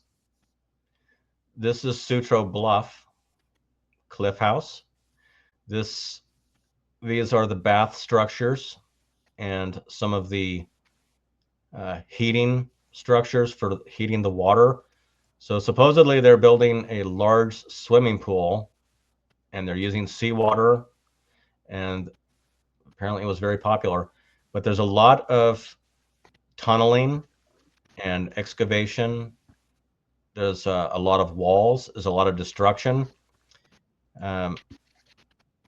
You can walk through here now, and there's still water running through here. You can hear it running. You can hear it running below. The ponds are gone, but it's interesting. The northern end of this, and this is Point Lobos, by the way. So I mentioned 1049 Point Lobos. That's here. Mm-hmm. So you will start to see that there are older structures in this area, which now has nothing. Then you can see the castellated elements of the wall, which was covered in statues. There's a large structure here. There's some bunker elements that are here. And then obviously a large castle-like building. And they were working on a lot of infrastructure to bring in streetcars and services. And this, I believe, is that might be the historical Ferris wheel that you've seen in some of the pictures. So they were doing a lot. Now this is a dirt road, and you can see the appearance of the dirt road in this picture, and it's not real clear. This is the area where I've been examining and finding the bricks that are currently there. In this picture here, we'll see the difference. Oh, wow. This looks different. So this is 1951, and we're seeing that there's